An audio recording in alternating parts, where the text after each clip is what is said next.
The odds of you dying broke are extraordinarily high. Making money is not about being smart. It's about not doing dumb things. Dumb things that virtually all of you are going to do.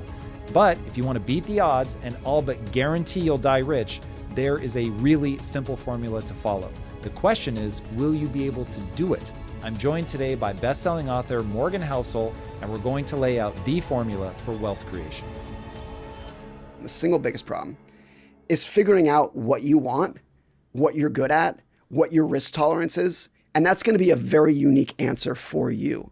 And I always cringe whenever there's any kind of financial content on TV or online or on YouTube where it says, you should do this. And I'm like, who are you talking to? Are you talking to a 17-year-old day trader? Are you talking to a 95-year-old widow? Are we going to pretend like those are the same people with the same goals? And a big part of this is I feel like a lot of financial debates when people are saying, you should do X. No, you should do Y. They're not actually disagreeing with each other. It's people with different goals and different time horizons talking over each other. And so much of the psychology of money is us looking in the mirror and being introspective into saying, who am I? What do I want? And what's the best path for me?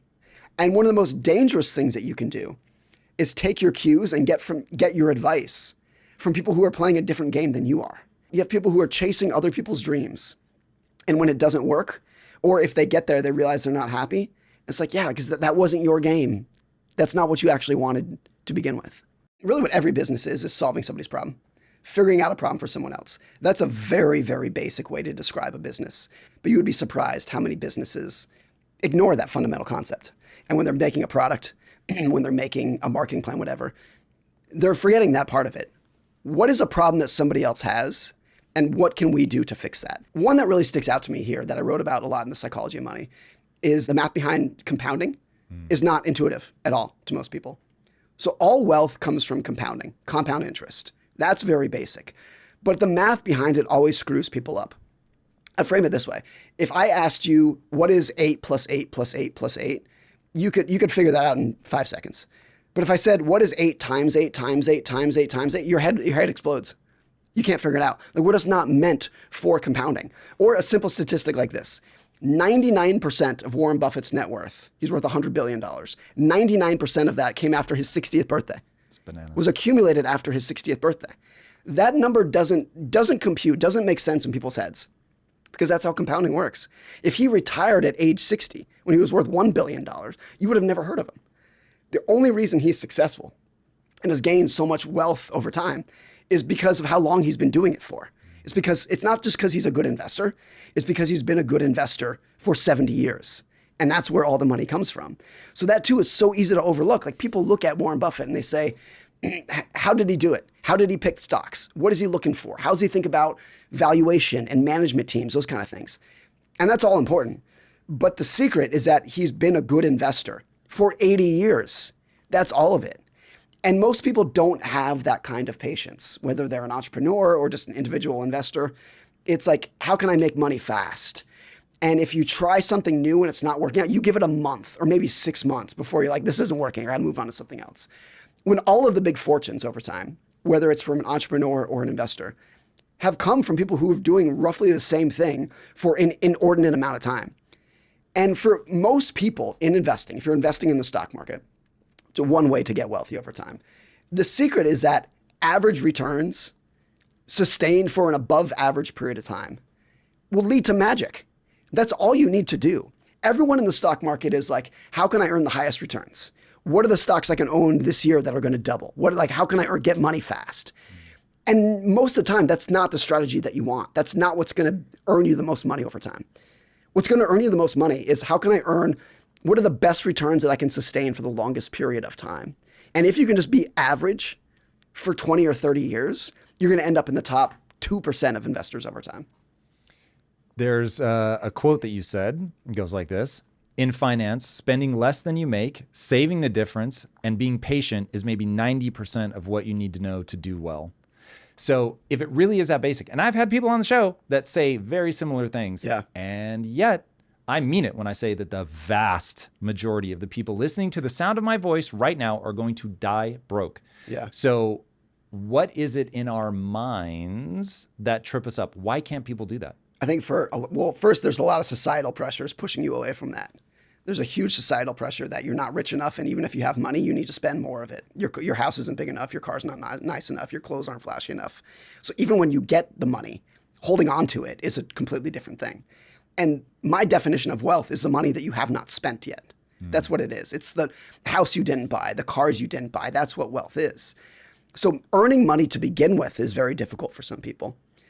And for those who do, holding on to it is a whole nother set of problems that there's all these social pressures pushing you away from. When you frame it as earn money, save the difference, invest, and be patient, it's very, very simple.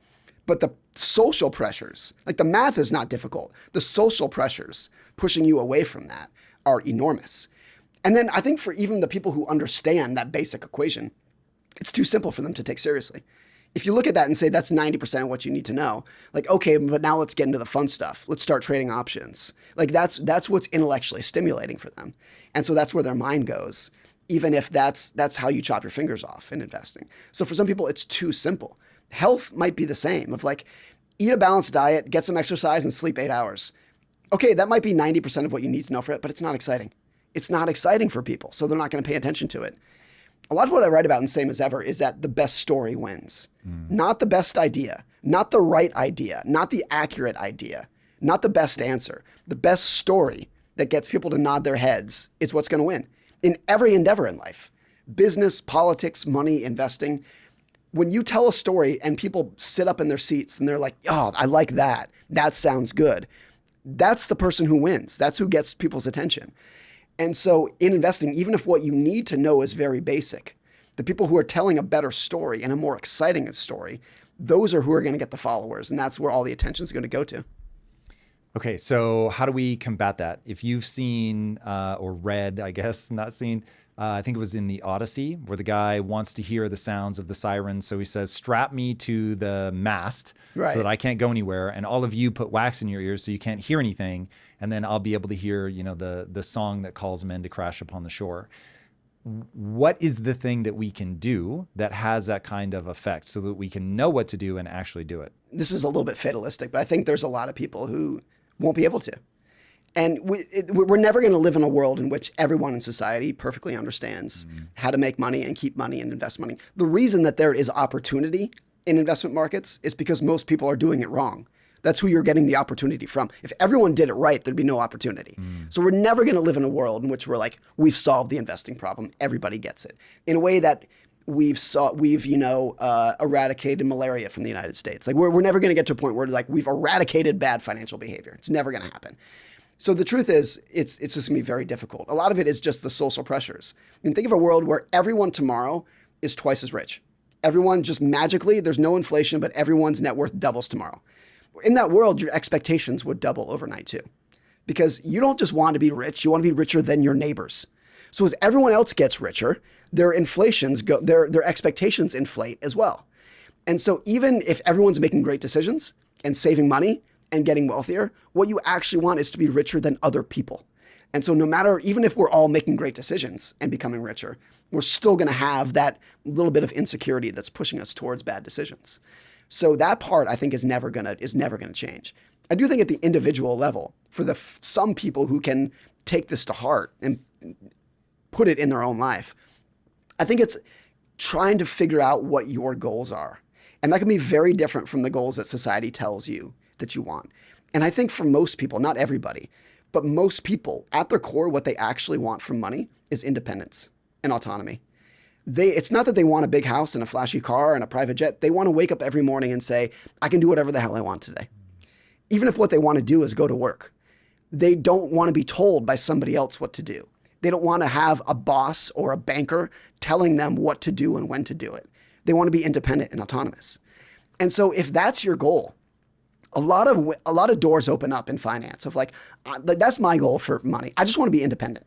I'm not that materialistic of a person. I just want to make sure that nobody's telling me what to do. I want to wake up and do everything on my own terms. I think a lot of people are like that. But then the goal is like, okay, I want to build up a net worth that allows me to do that. Enough money so that I'm not beholden to other people's whims. And one way to think about it is that every dollar of savings that you have is a piece of your future that you own. It's a claim check on your time in the future. And you can flip that around and say every dollar of debt that you have is a piece of your future that somebody else owns. It's a claim check that they have on your time and your work in the future. So viewing it like that, like just that fundamental goal of like, that's what I'm after. And most people haven't defined what they're actually after with money. It's this vague, just like, I want to be rich. Well, why? And it seems like a dumb question because of like, oh, it seems great. But once you define why you actually want to get there, and it might be different for everyone, then I think a lot of these strategies clarify. It's very interesting. All of that makes a lot of sense to me. The only thing I will push back on is I think it was Charlie Munger that said the world doesn't run on greed, it runs on envy. Yep. And so I will use that as a counter to I agree that people want freedom, but I think it's a distant second subconsciously. They're not obviously being thoughtful about prioritizing it, but I think that comes a distant second to what you said before, which is I want to dunk on my neighbors. Yeah. And so if you want a society to get violent and actually turn on itself and start literally shooting people in the streets, all you need to do is up the Gini coefficient. So that totally agree. Totally agree. And for people that don't know that phrase, the Gini coefficient is not absolute wealth. It's the differential in wealth between the rich and the poor. It's wealth inequality. Exactly. And so I think about this in American terms, even correlated to what I've heard you say, which is in the 1950s, things were way worse than they are now. Yep. But just on like every objective measure, income, life expectancy, the average size of the house, the average median American adjusted for inflation is way better today than they were in the 50s. Except for one number, and that's expectations. That based on how wealthy some people are. You could use the Gini coefficient to measure that. You know, in the 1950s, for a lot of various reasons, there was not a lot of wealth inequality. The gap between rich and poor was much lower than it was before or since. A lot of that was just like an echo from World War II of how companies were managed, and the top marginal tax rate was 91% back in the 1950s. So you didn't have CEOs making $30 million a year. There were no athletes making $30 million, and there were no billionaire hedge fund managers. It just didn't exist. And so in the 50s, most people looked at their neighbors and their coworkers and everyone else in their town and said, relative to that person, I'm doing pretty well. And so even if their incomes were lower than they are today, and they're living in a smaller house and driving shittier cars and going on worse vacations, they felt great because relative to everybody else around them, they were doing pretty well. And I think what has happened over the last 80 years is that on average, our incomes have gone up, our net worths have gone up, our life expectancy has gone up, but so have everybody else's. And so our expectations have gone up by even more. So I think there's a lot of people for whom their income has doubled, but their expectations have tripled. Yeah. And they feel like they're worse off. And that's a formula that it's an absolute recipe for misery. You can imagine a world in which our grandkids are earning twice as much as us and have way better medical technology. They've eradicated disease. They live in global peace, and they're no happier for it because their expectations go up. And you can say that because the world that you and I live in today is indistinguishable from magic 100 years ago. If someone 100 years ago could see today's world with something as simple as antibiotics, they wouldn't know what to make of it. It would just look like pure utopia. But are we actually happier for it today? How many times do you wake up grateful for antibiotics? It just becomes something that you expect and you're not grateful for it. And everyone's like that. I'm like that. Everyone's like that. Like it takes about 2 seconds for a new luxury innovation to become a baseline necessity. And so we can sit here today and dream about eradicating cancer and AI and all these things that are like so fun to dream about and would be great things for society. And if we're lucky enough to have them, we'll get used to them in 2 seconds. And so that's a big problem with money. It's just like if your expectations grow with your prosperity, you're never going to be happy. There's this great quote from the philosopher Montesquieu. He said this 300 years ago. He said, if you just want to be happy, that's very easy to do. But people want to be happier than other people. And that's a very difficult thing to do. And one of the reasons, he said, is because we think that other people are happier than they actually are. He said that 300 years ago, but now think what his social media has done to that. Where now when we're judging other people's prosperity and happiness, and you go on Instagram and look, it's all fake. It's all a curated highlight reel. Nobody posts on Instagram the vacation photo of their kids crying or fighting with their spouse. It's all the curated highlights, if not airbrushed highlights.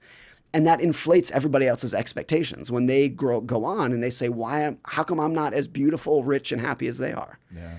And so we live in a world which, like Montesquieu said that 300 years ago. If he saw today's world, I think he would double down on that by an order of magnitude. Yeah, I'd just be like, yeah, this is exactly what I know to be true about humanity. It's always been true. It's just so much worse now. Yeah, this is what I worry about when I think about how people avoid the trap of dying broke, how they can get the freedom that they want.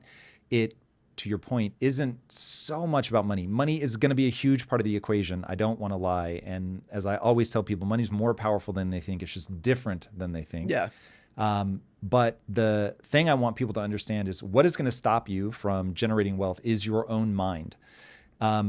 It's funny because if I want to have a clip or something that I do go, not necessarily viral, but do very well, all I need to do is yell at people and be a drill sergeant. That's what people want me to be. And the reason is they want me to intoxicate them with certainty. They want me to tell them precisely what to do, how to behave, to stop doing that, to do this. The bad news is the only thing that I have that level of aggression and certainty around is that people shouldn't be so certain. Like that, I will stand up and scream and be like, hey, listen, if you trust yourself, if you believe your emotions, if you think that you've got the right answer and it's never going to be questioned, you're going to get hit by a freight train 100%. And you have got to cultivate like a deep sense of distrust in your emotions. Particularly, and if someone says, here's the secret to getting rich, here's the path to getting rich, just follow these 3 steps. That's what people want to hear. That sense of certainty.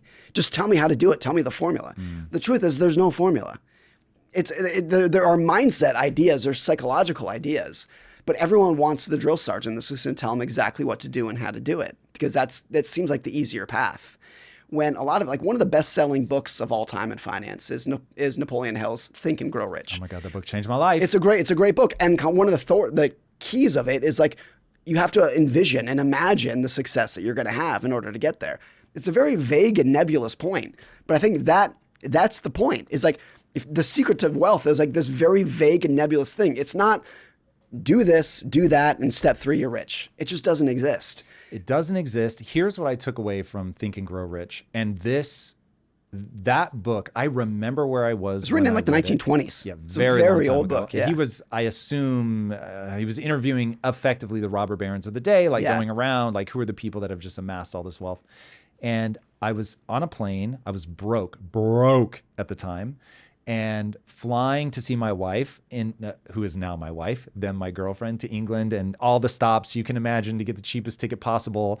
And he says in the book, like, hey, I've given you the secret on every page of this book, but it's still not sinking into you. Yeah. And I'm like, what? I was like, what has he said on every page of the book? And then I was like, oh, if I believe I can, I can. You can do it, right. But if I believe I can't, then I won't. Right. And I was like, oh my God, that thing in that book changed my life. In fact, before we started rolling, I said to you, I have this saying I call the only belief that matters, which is that if you put time and energy into getting better at something, you will actually get better at that thing. Yeah. It wasn't directly from him, but it was a combination of him and Carol Dweck, who wrote the book Mindset, that made me realize, oh my God, look, as somebody who's built businesses, I will just tell you, you cannot wish your way to success. Right. But if you don't believe it's possible, then you won't do the things you need to do to get good at the skills that you need to get good at in order to generate wealth or whatever it is you're I think whether it's an entrepreneur, an investor, or a politician, or an athlete,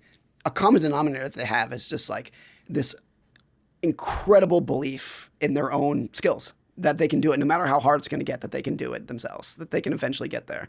This like ridiculous confidence in their own ability to get shit done is a common denominator. You're going to see a lot of those people. But back to like Napoleon Hill, that's the idea of like, if you believe in it, you can do it. And if you don't believe in yourself, you're not going to get that. That's very different than the drill sergeant saying, do X, Y, and Z, and then step 3 is wealth.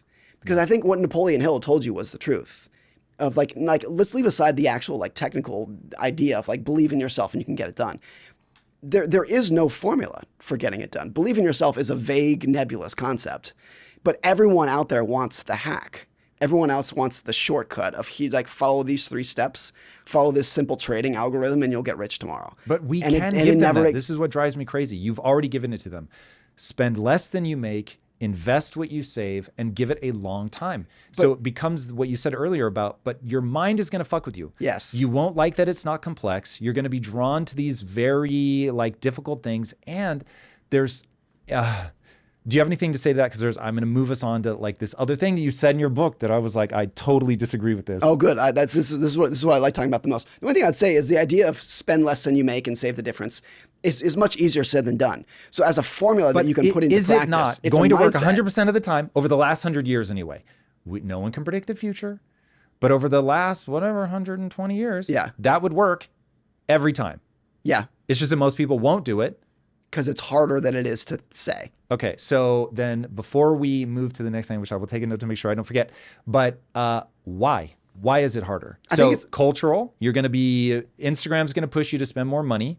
Got it. Yep.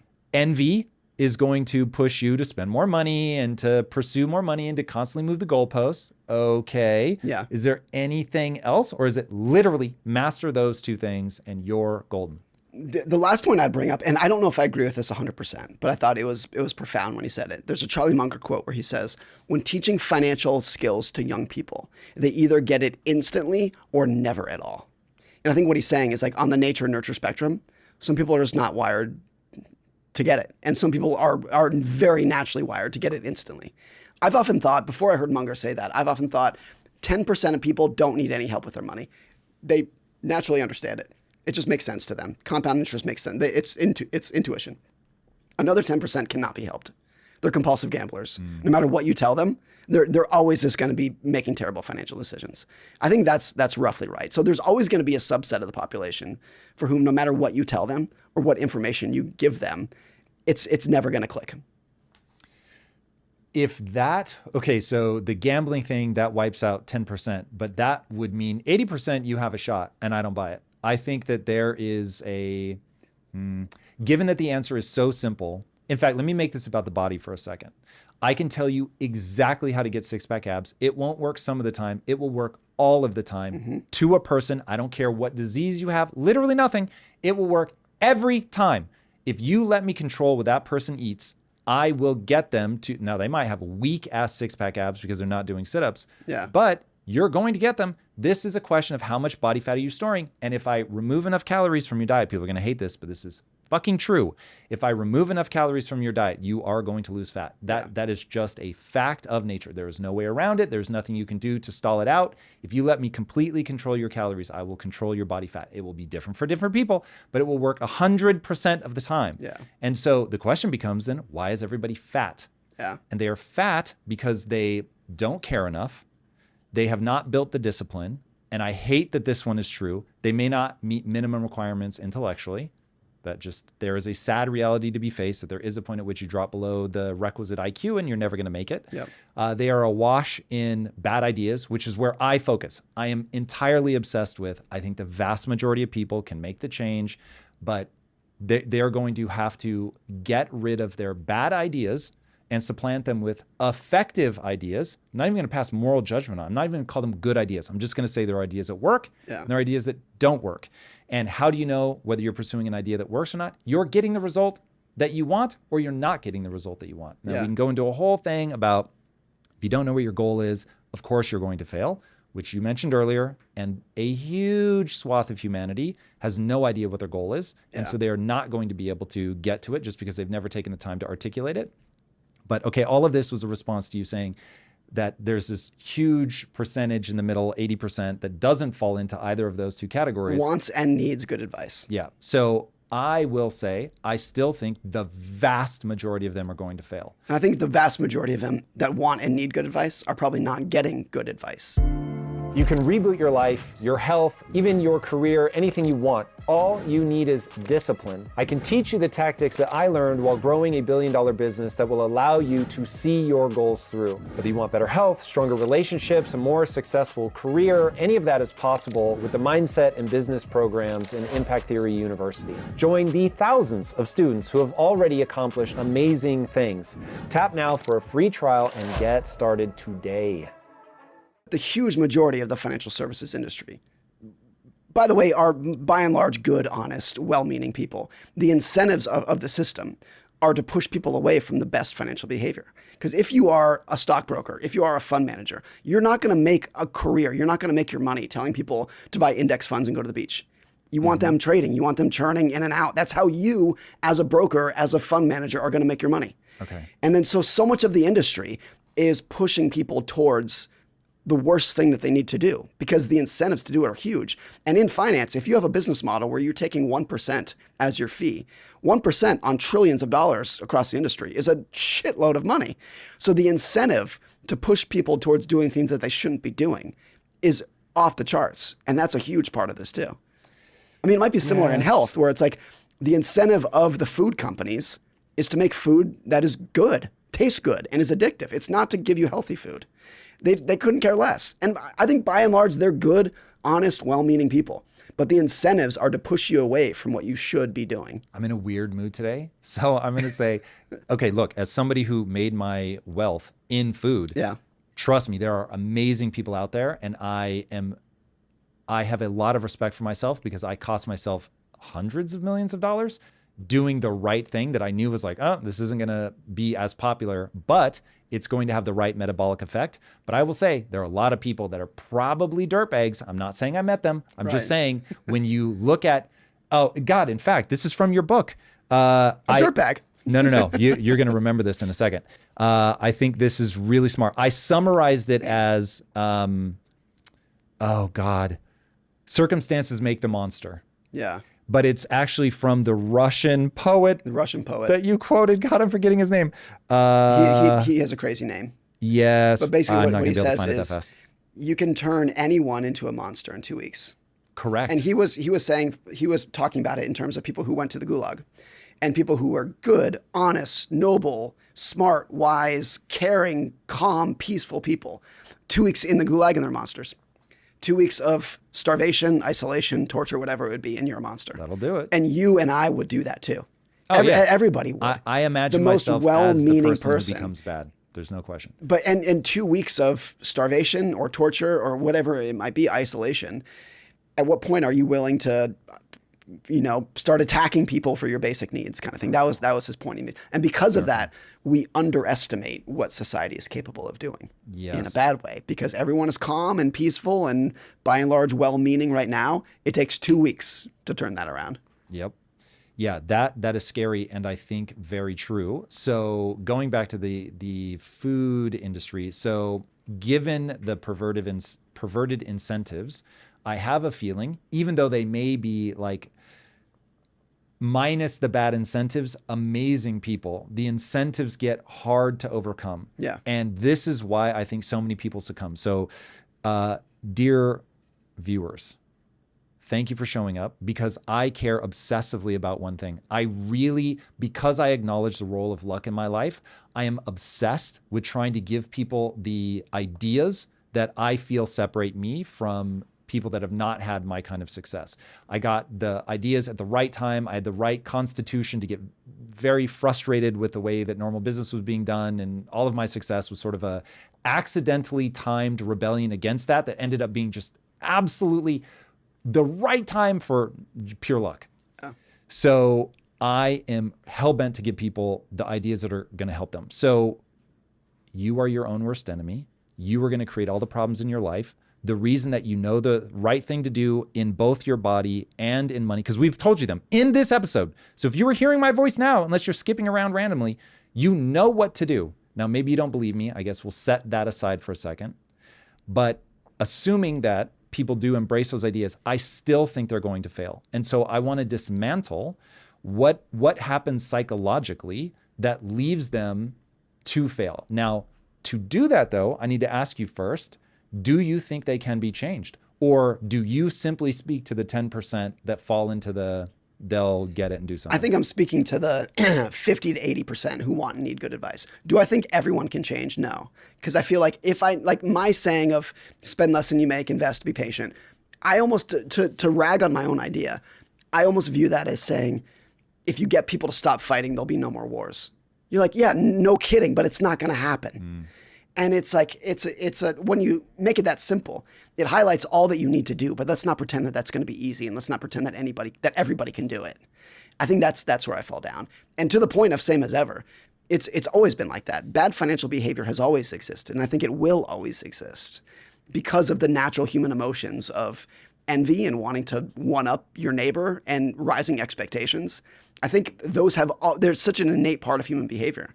And because those exist, it's never going to get to a point in society where everybody is making good financial decisions. Okay. Is a room to improve at a broad level. I mean, the fact that finance is almost not taught whatsoever in schools is absurd. You have to take trigonometry, but not basic personal finance. Bro, so is there room to improve the masses? Absolutely.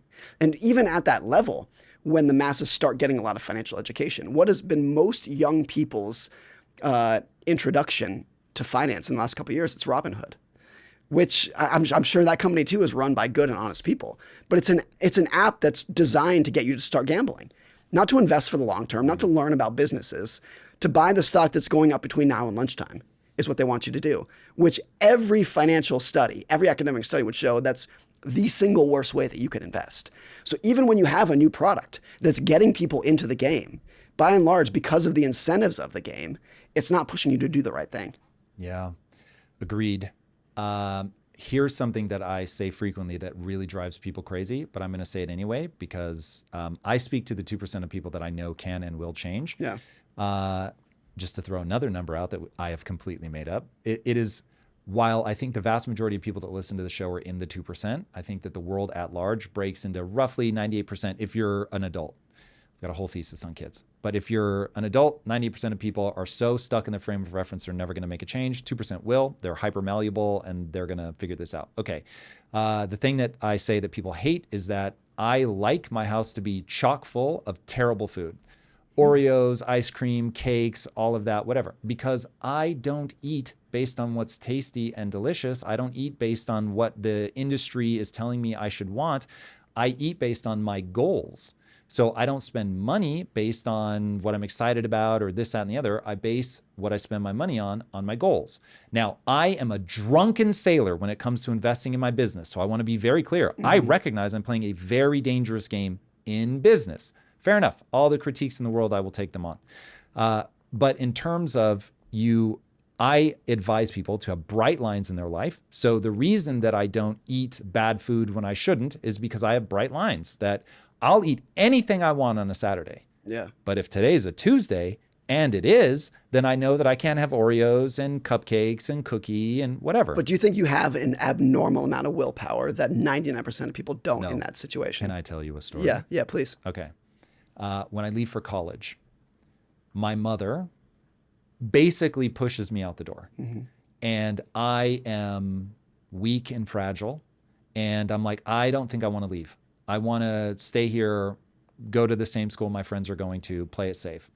And my mom is like, over my dead body, you said you were going to go to USC. You were going to USC. You were going to chase your dreams and you're going to make them all come true.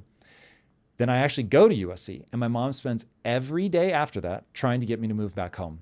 And so one day finally, this was like maybe 10 years ago, I'm like, Mom, I have to ask, you pushed me out of the house. If you hadn't, I would have just stayed at home. So why push me out if you're going to work so hard just to try to get me back? Without missing a beat, Morgan, she says, oh, I just always assumed you were going to fail and come home. Wow. And I was like, whoa. Now, by It's this a good point, thing she didn't tell you that. 100%. 100%. My mom was always my biggest cheerleader. She's amazing. But I was like, wowza. She was so nonchalant. Oh, yeah, I just assumed you were going to fail. Wow. Now I asked my best friend, what did you think of me when I was in high school? He goes, I just assumed you were going to marshmallow your way through life. Wow. He was like, you were so lazy. And then my now father-in-law, when I went to ask for his blessing to marry his daughter, he said no. Wow. He was like, bro. I mean, obviously he didn't say bro, but he was like, I don't think you're going to be able to provide for my daughter. And at the time, he was right. Now, the thing I want people to understand, all of those people accurately identified where I was in my life at that time. Yeah. I was profoundly lazy. I did whatever came easily. I ran from anything that challenged me. I had a fixed mindset, so I was trying to put myself in the rooms where I was the smartest person. And the second I hit somebody smarter than me, I would turn and run in the opposite direction. This is why my obsession with the only belief that matters. I didn't think I could get better. And so my whole life was an echo of, I don't think I can get better. So I'm just trying to position myself to look cool now, in the moment. Yeah. I'm not willing to put my head down for 10 years and get good at something and outperform people. So everybody that was like, oh, bro, this guy is headed for disaster, had accurately identified where I was at that moment in my life. Yeah. Now, what they underestimated was the power of shame and my desire to impress Yep. my wife enough to sleep with her. That's So, right. and so then my wife also was very good. People are not going to like this word, with love in her heart and all the best intentions, and it worked out great. I couldn't be more grateful, but she was very good at manipulating me. So it was like when she saw me being lazy, because she thought the way she was going to affect the world was not directly herself, it was going to be through me. Yeah. Okay. We came of age in a different time, boys and girls. Yeah. So my wife, who is now an entrepreneur, always thought she was going to be a mother, and that was going to be her whole thing. So she just thought, subconsciously, she probably wasn't even thinking about it, but I'll manipulate him. She didn't use that word, but I'll influence him and he'll go do the magical things that I know he will become capable of doing. Yeah. And I ended up, by reading things like Napoleon Hill, on and on and on, I ended up cobbling together this mindset that allowed me to be successful. So I don't want people to discount me and say, oh, he's exceptional. I could never do what he did because he's different. I'm built differently now, but I wasn't at the time. Yeah. And so anybody that writes off my story, writing off my story puts you in the 98% because you're looking for reasons to stay where you're at instead of finding reasons to be like, oh, word, I'm going to do that. How can I do there? This is not your point, but I'm curious when I hear that story, how much of the rejection from your father-in-law or in those kind of stories motivated you to get better? And it was what you needed 100%. To get off the couch. Here is the honest answer. So earlier you said that one of the things that successful people have is just this unrelenting belief in themselves. Yeah. But I also think that they have an absolute terror inside that they're not good enough to be successful. Yeah, absolutely. It is this weird dichotomy that was first crystallized by Alex Hormozy. Thank you, Alex. Shout out. It's crazy. And it is so true of me. I've always had an insane belief that I was going to get rich. Now, that makes sense now because people know the punchline of my life. But dude, when I was a kid, nobody I knew was wealthy. I never met a wealthy person, nothing. Yeah. My whole family used to make fun of me. Literally, they would mock me because I'm going to be rich one day. They were like, get out of here. So that is, when I go to my father-in-law, I am broke. I have this vision. In fact, when I went to propose, I don't even think I had a job. So he's like, oh God, you're living in my ex-wife's house. You've gotten my daughter to fall for you, which is already horrifying on 100 levels. And he had taken himself from a tiny village, not a town, a village in the island of Cyprus, which I'd never even heard of until I met my wife. He'd taken himself from that to running one of the largest shipping companies in the world. Crazy journey. So this guy's looking at me like, oh my God, like this kid is going nowhere fast. I also don't blame him for thinking that. Nor do I. It's easy to poke fun at him, but just knowing what I know now, it's like, I get why he would have said that. For sure. Yeah. So at that time, I'm laying in bed in the morning for 4 to 5 hours. I only get out of bed because my girlfriend, who's working to support us both, to live in her mom's house, P.S., she would come home at lunch. And her one request that since I wasn't working, that I make her a sandwich. And I would get up in my pajamas and finally get out of bed after 4-ish hours. And I would make her that sandwich, oftentimes like slapdash together because she was like walking in the door. And I was awash in shame. Yeah. And I was like, I told her I'm going to make her rich. I told her father, because I ended up proposing even though he said no. Yeah. And I was like, sir, I hear you. I respect that. But I do want to tell you, I'm going to propose to your daughter. So she says yes. And now I'm like, whoa, I'm really ashamed of myself. Yeah. And I need to make a change. But if I hadn't ever gotten ashamed, if I had never met somebody and made big promises and then knew I wasn't living up to them, I wouldn't have done it. And because it ends up taking me, unfortunately, the story of my life is not, oh my God, the next thing I do, I get rich. It's like almost 15 years of, between then. Oh God, we're so poor. My wife is clipping coupons. We only have one car. I'm bumming rides off my employees. Like, it was crazy. Yeah. So through all of that, it was, am I ever going to make it? And I can't let my father-in-law be right. Now, I want to be very clear. Nobody was ever kinder to me. Once he realized this is happening, whether I want it to or not, he was warm, emotionally available, just a generous, generous human being. And I'm so grateful. Yeah. And I did apologize to him because he gave me probably the best business advice I've ever received, but I rejected it at the time because I still had a fixed mindset. Yep. So anyway, yes, without getting slapped around in that way and being completely ashamed of myself, I never would have done it. I have a friend, Patrick O'Shaughnessy, who says, if you had to describe in one word the mindset of the most successful entrepreneurs, the word that he would use is tortured.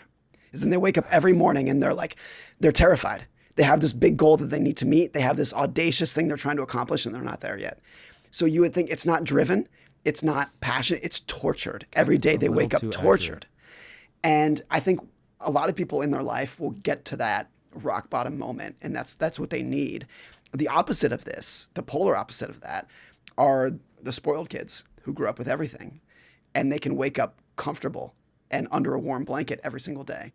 And that's the shirt sleeves to shirt sleeves in 3 generations kind of idea of Explain what that means. You have someone who starts with nothing and they're tortured, they're terrified, they're going to be left behind. Only afford a shirt. They can't do it. They're in shirt sleeves because they're a blue collar worker. Right. They're terrified. They make a lot of money.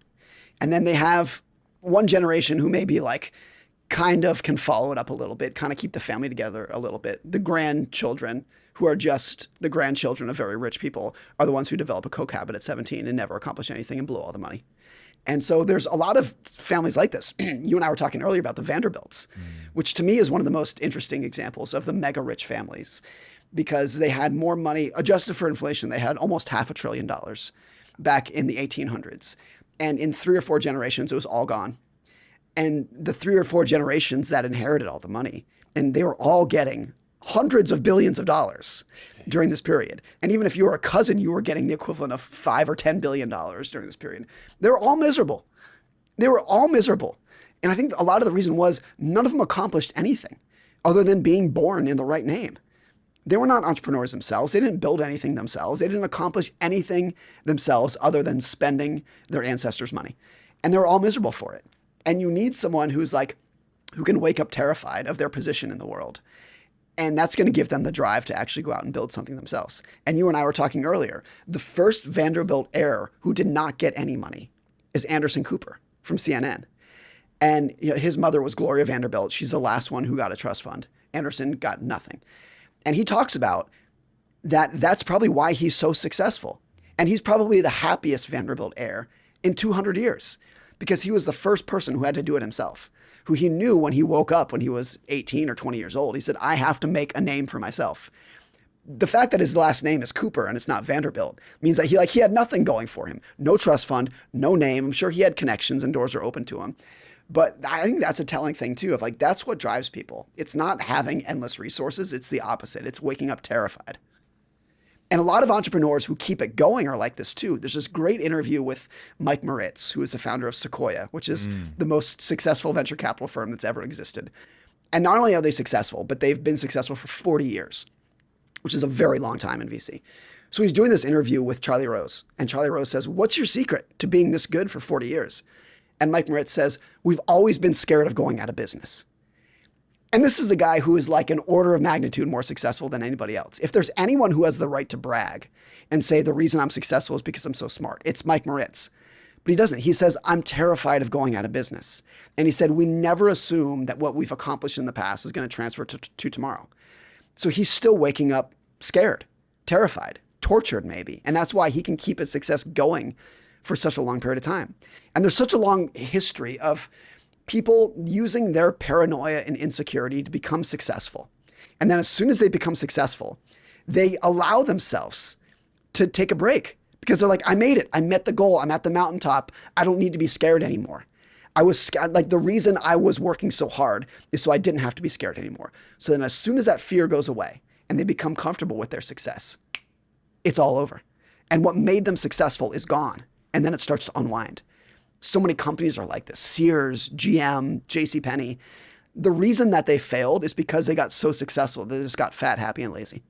And you see that with individuals too. And when you see someone like Mike Moritz who pushes back against that, wildly successful. The guy's a deca-billionaire and he's terrified of going out of business. That is such a rare and unique mindset. Yes.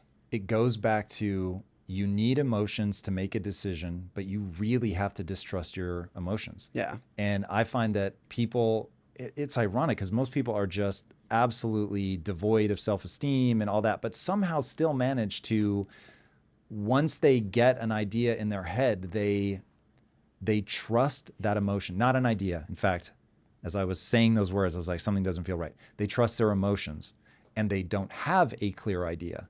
And so this comes back to, okay, to me, so I really want to, if you and I disagree, I want to debate this until the end of time. Yeah. I think that the reason that most people won't be successful is they cannot control their emotions. Yeah. Yeah. And what's going to end up happening is they don't have a clear thesis on what they're investing against. They're going to, in the euphoria, when it's a bull market and everything's going great, they're going to be like, this is going to last forever. Mm-hmm. And they're going to invest accordingly. And so they will buy at the top. And then they're going to panic as the number drops because of the emotion. Yep. They'll forget that they didn't have a thesis in the first place. They're just buying based on emotion, effectively gambling. And as it comes down, they're going to sell at the bottom. And so what becomes the simplest and best advice in the world, buy low, sell high, they do the exact inverse. Easier and they buy said than high done. and sell low. Right. But it's easier said than done for a very explainable reason. Your emotions will convince you that dots connect that don't connect. Yeah. And so, and this is something, remember, everything I say, I'm saying to myself, man, I get it. I distrust myself more than anybody. So what I've seen happen to myself and to other people is that the emotions make it feel like you have a thesis. You're, oh my God, like this bull run. No, this is amazing. So I went through, I didn't know what euphoria in the market was until crypto. So I sort of build for 20 years, get wealthy, pick my head up and realize, oh, investing, never really thought much about it. Don't know anything about it. Let me go see what's up. The more I start learning about money, the more I get into what's going on in crypto and I see the way that people are, but I don't know that it's called euphoria. And so I have bright lines. I go in with a thesis. I know not to trust myself. I know not to trust my emotions. There's only so much capital I'm going to deploy. And when I hit that number, I'm going to stop. And everybody was like, hey, no, keep going. Bye. And I'm like, nope, I am deployed. Yeah. And so it is what, and I dollar cost averaged. Now, the one thing, if I were going to do it again, I would elongate my dollar cost averaging time span. Yeah. So that, you know, I'm buying it over, let's say 10 years instead of 2, but nonetheless, had a number. Once I hit the number, cool, we're done. And also I was like, as long as my thesis remains intact, then I'm not going to sell no matter what happens to the price.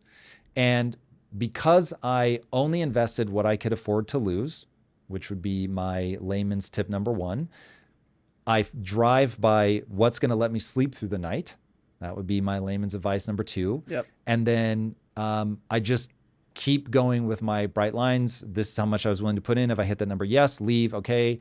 I plan to hold for like basically put your head down for 10 years. Don't even look at it. Don't think about it. Has it been 10 years? No, then don't sell. Yeah. And so we'll see if like, and same thing I do in the stock market. So we'll see if any of this strategy works out. But that to me at least is, I have a thesis that is unemotional. I have it documented so that I can figure out, am I adhering to my thesis or not? Yep. Bright lines, do this yes, totally based on emotion, or do this no, again, based on no emotion. What's wrong with that strategy, if anything? Nothing. But when I tie all this together, when I hear about your diet and your entrepreneurship and how you invest, it seems like you have an abnormal, almost a freakish amount of self-control. Yes. Now the question becomes, was I born with it? Yeah. Or did I develop it? Yeah. No, I think if you ask me, I think on the nature and nurture spectrum, I'm making this number up. I would think it's 80% nature. Yeah. Yeah. I'm pulling that number out of thin air, but fair enough. I think that's probably right. And I think you see this in a lot of things. One of the things that's so interesting about Ozempic, the new drug, and I'm not a doctor, I don't know anything about it, but the idea that it can also has in the early studies that have not been fully confirmed yet, that people who are taking it for weight loss also are able to kick their smoking habit, their alcoholism, their gambling habit. And from what I understand, it's manipulating a hormone in your pancreas that's doing this, that is influencing all kinds of things. That's how it gets you to stop eating so much. If you piece all that together, if that layman's description is accurate of what I just said, or the reason that people are alcoholics and gambling addicts is because they have an abnormal amount of a hormone in their pancreas that you and I don't. And like, if that, to the extent that that's the case, then yes, I think self-control can be something on the nature-nurture spectrum, can lean heavily towards nature. It's not to say that you can't learn to be better or learn the consequences of your actions or set up a system that's going to help you be a little bit more patient. But I think without a doubt, there are people who are born with more or less self-control. We're in violent agreement on that. The thing that we're in disagreement on is science seems to show that you're 50% hardwired and 50% malleable. Yeah. And I'm certainly willing to say that, cool, I got a good hand on malleability is the one thing I think, I am a hyper responder. So not discipline, it's my ability to change that I think is unusual. Yeah, most people are very stubborn. Then it becomes, okay, did I put in the time and energy to actually change?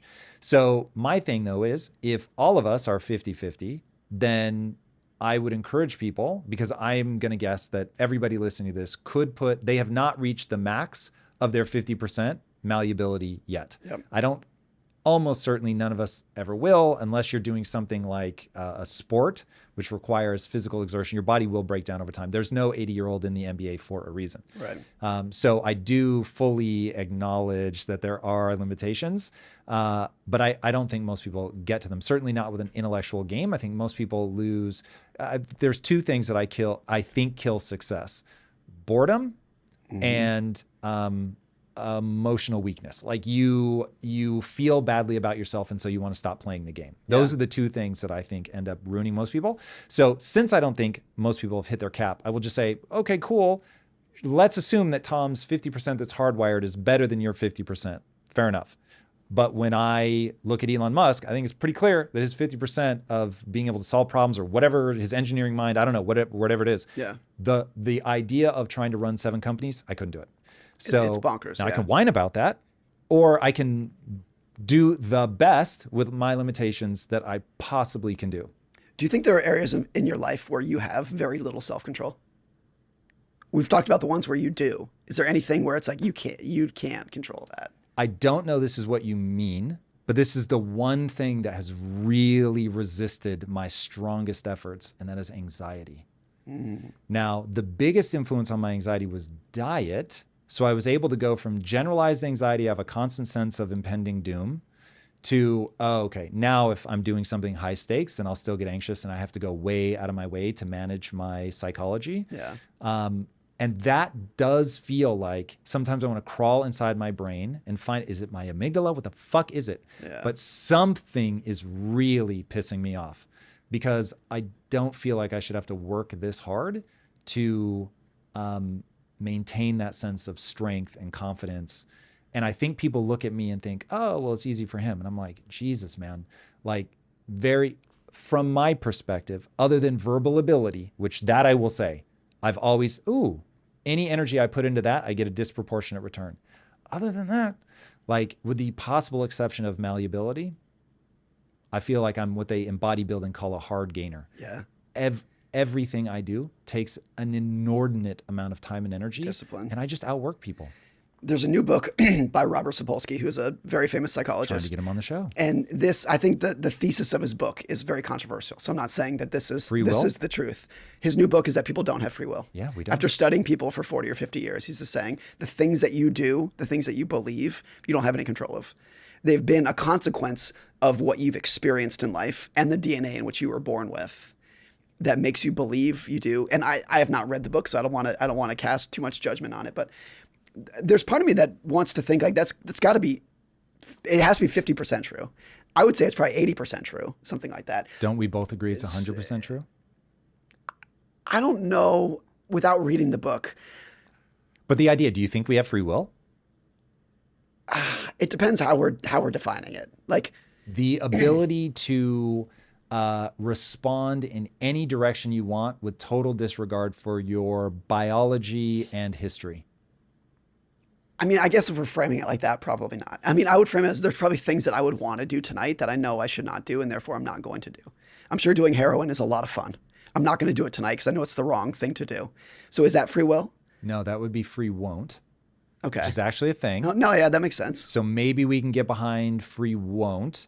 So this is very interesting. And I will say this, the odds that we have free will to me seem like 0%, Yeah. but you have to act as if you do. So every word out of my mouth is as if I believe in free will, because there's no other way to go through life.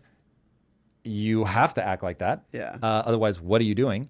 But I can't fathom that you do. But what I'm saying is, despite the fact that I don't have free will, malleability is still a thing. And you are lucky enough to now have encountered that idea. Yeah. Now get after it, right? So I think anybody that resigns themselves to free will as an illusion in practice becomes a nihilist. And I would very much recommend against that. So does Robert Sapolsky's idea push back against the idea of here's the formula you should do? Why aren't people doing this? Absolutely not. So this is one of those. If we truly are just cosmic billiard balls, Yeah. does it really matter? And my answer is no. Because the only thing it means is that we're all going through the motions, that the percentages of people that can and cannot change are predetermined. But the only way for these billiard balls to play out is for you to respond to the things that you were met with. Yeah. And resigning yourself to, I'm a billiard ball, I can't do anything, I'm never going to be able to make change, does not make sense to me. Now, maybe I'm just playing my role as the billiard ball. Fair enough. But whether this is preordained or not, it doesn't feel preordained. Yeah. It feels like I can, at a minimum, not do anything I don't want to do. Yeah. So, in fact, let's talk about the Gulag Archipelago. So we were talking about the gulags earlier. In that book, Alexander Solzhenitsyn says, everybody breaks under torture. Actually, that's not true. There are some women that will let themselves be tortured to death. And I was like, word. There are people who you cannot even viciously can't break their bones, whatever. They're fine, kill me. Do whatever you want. I will never tell you whatever it is that you want to know so that you can go pick up my kids or whatever. Yeah. Okay, word. Then we have free won't. I've never heard free won't, but that's good. I like it. Strong, important concept. I would encourage people. I really want to get Sapolsky on the show. Yeah. He's a fascinating guy. Dude, so interesting. I've been following him for years. Even I can't fathom, I will read that book and be like, no, free will exists. Long ago, I was like, oh, free will is clearly an illusion. But it has no impact on how anybody should move through the world. Yeah. That's good. I like it. That's a good distinction. Okay. So if we accept that even if free will is an illusion, you cannot act like that, and you're now being confronted with ideas that are going to be consequential in your life, because so far, hopefully what we've established is you're the problem. Your emotions are the reason you're the problem.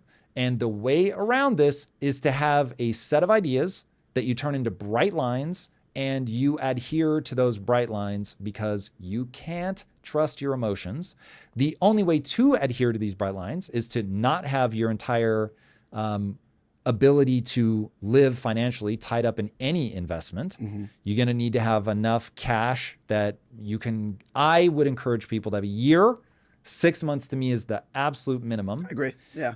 So how do people get to that? Because the first pushback is going to be, yeah, dude, I don't make the kind of money you make. Right. So there's no way for me to save up a year. That's crazy.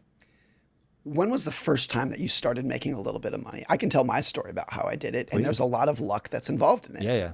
I mean, so I was a valet all throughout college. And for someone who was 19, 20 years old, valet is one of the best jobs that you can possibly have. I was probably making 50 grand a year as a 19-year-old. Whoa. When you're 19, 50 grand, you feel like you're Bill Gates. Yeah, not bad. It's an amazing, and it's such a fun. 90s, 2000s. This was in the mid 2000s here in Los Angeles. And it was such a fun job. You're outside with your buddies driving Lamborghinis. Like it was the coolest job that exists.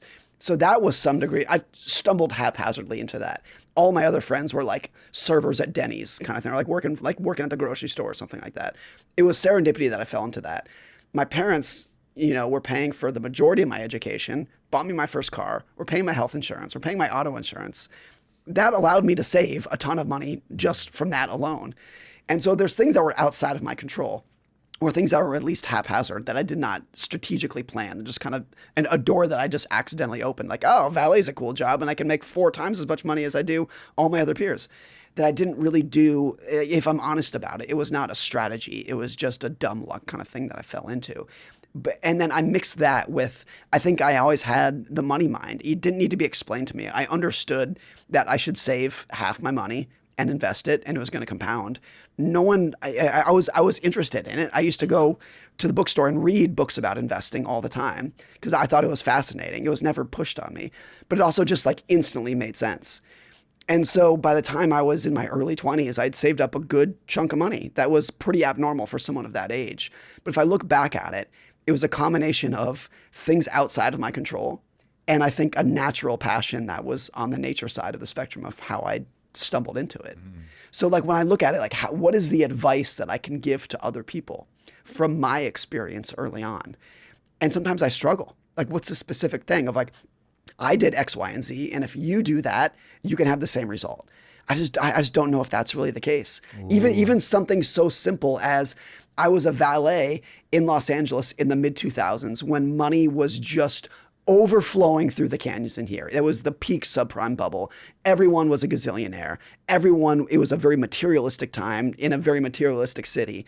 It was just so much money. And I know from talking to my friends who still work there, it's not like it used to be. So even the timing in which I was there, that was obviously out of my control, played a huge impact on that.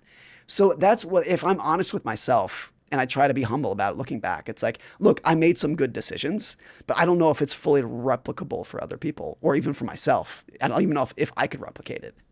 Here's what I tell people about my success. I can tell you exactly what we did, down to on day 32, turn the screw, 3/4 to the left. It won't work for you. And the reason it won't work is everything is about what you do and timing.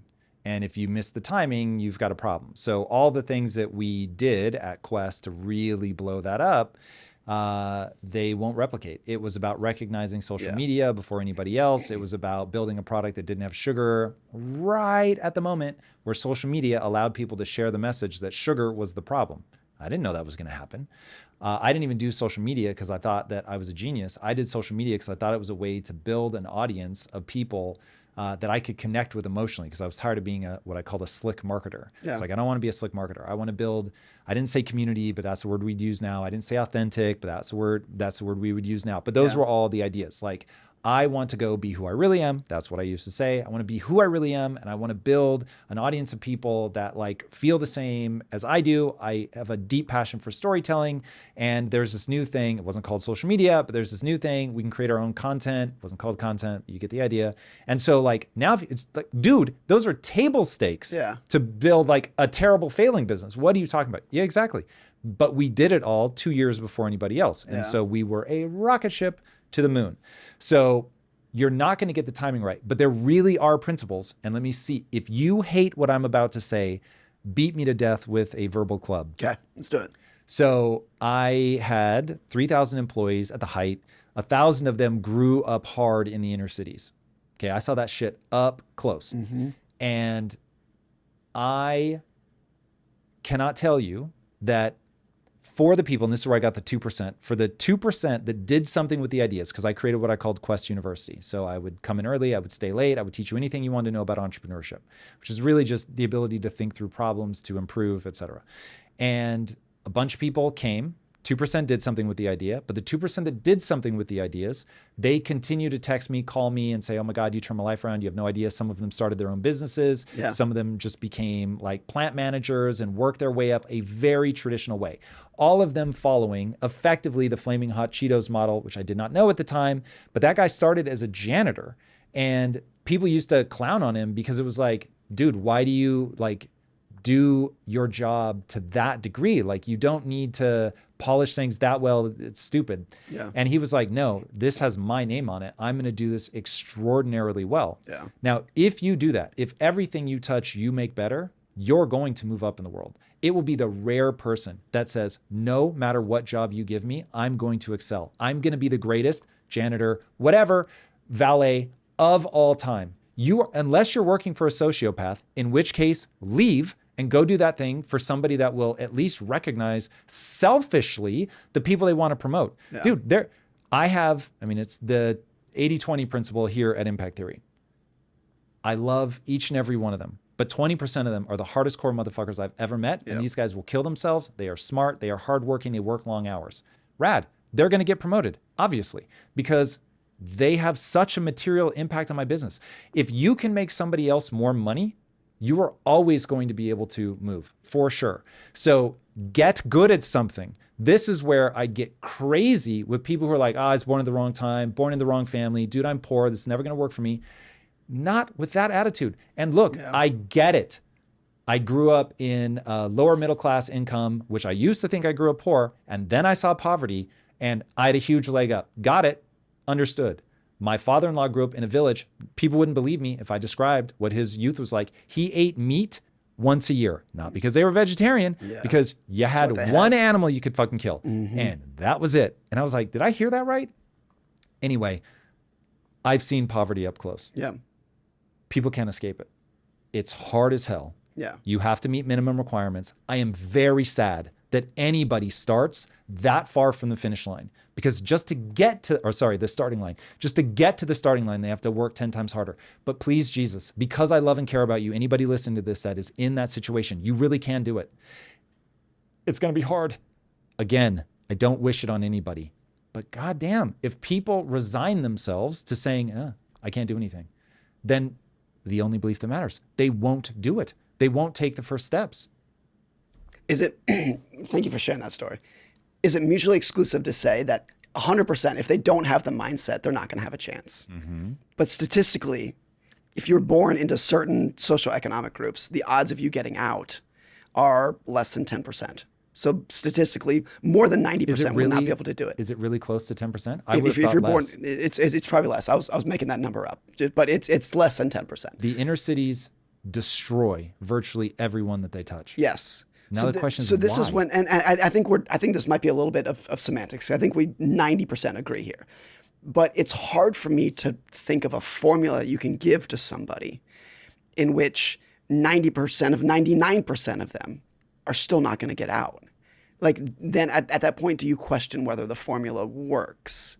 And I think we both agree that the mindset that you can get out is table stakes for getting out, is absolutely 100% necessary. But it's not guaranteed to get you out because the odds are so heavily stacked against you. Is that right? Oh yes. I think that's where I sometimes get tripped up. And I don't think we disagree. But it's just, even if you have the right mindset, it's not a formula in the sense that 2 + 2 = 4 is a formula. It's very precise. That's where we disagree. Okay. So we'll zoom in on that. If you have the right mindset and you have the intellectual horsepower, unfortunately, that's a real thing. But see that qualification right there. You It's have I to think make what it. I'm getting There's at. nothing. Dude, the Army won't let you. The Army, they're going to let you get shot. The Army won't take you if you have less than an 83 IQ, 83 or 84. Yeah. So unfortunately, there is a reality to be faced there. And I caveat that only so people know this is not a problem that I've taken a cursory glance at. Like, I've dedicated my life to this answer. Yeah. So seeing it up close, I at first thought 100% of the people that you show the ideas to will change. I was a fool.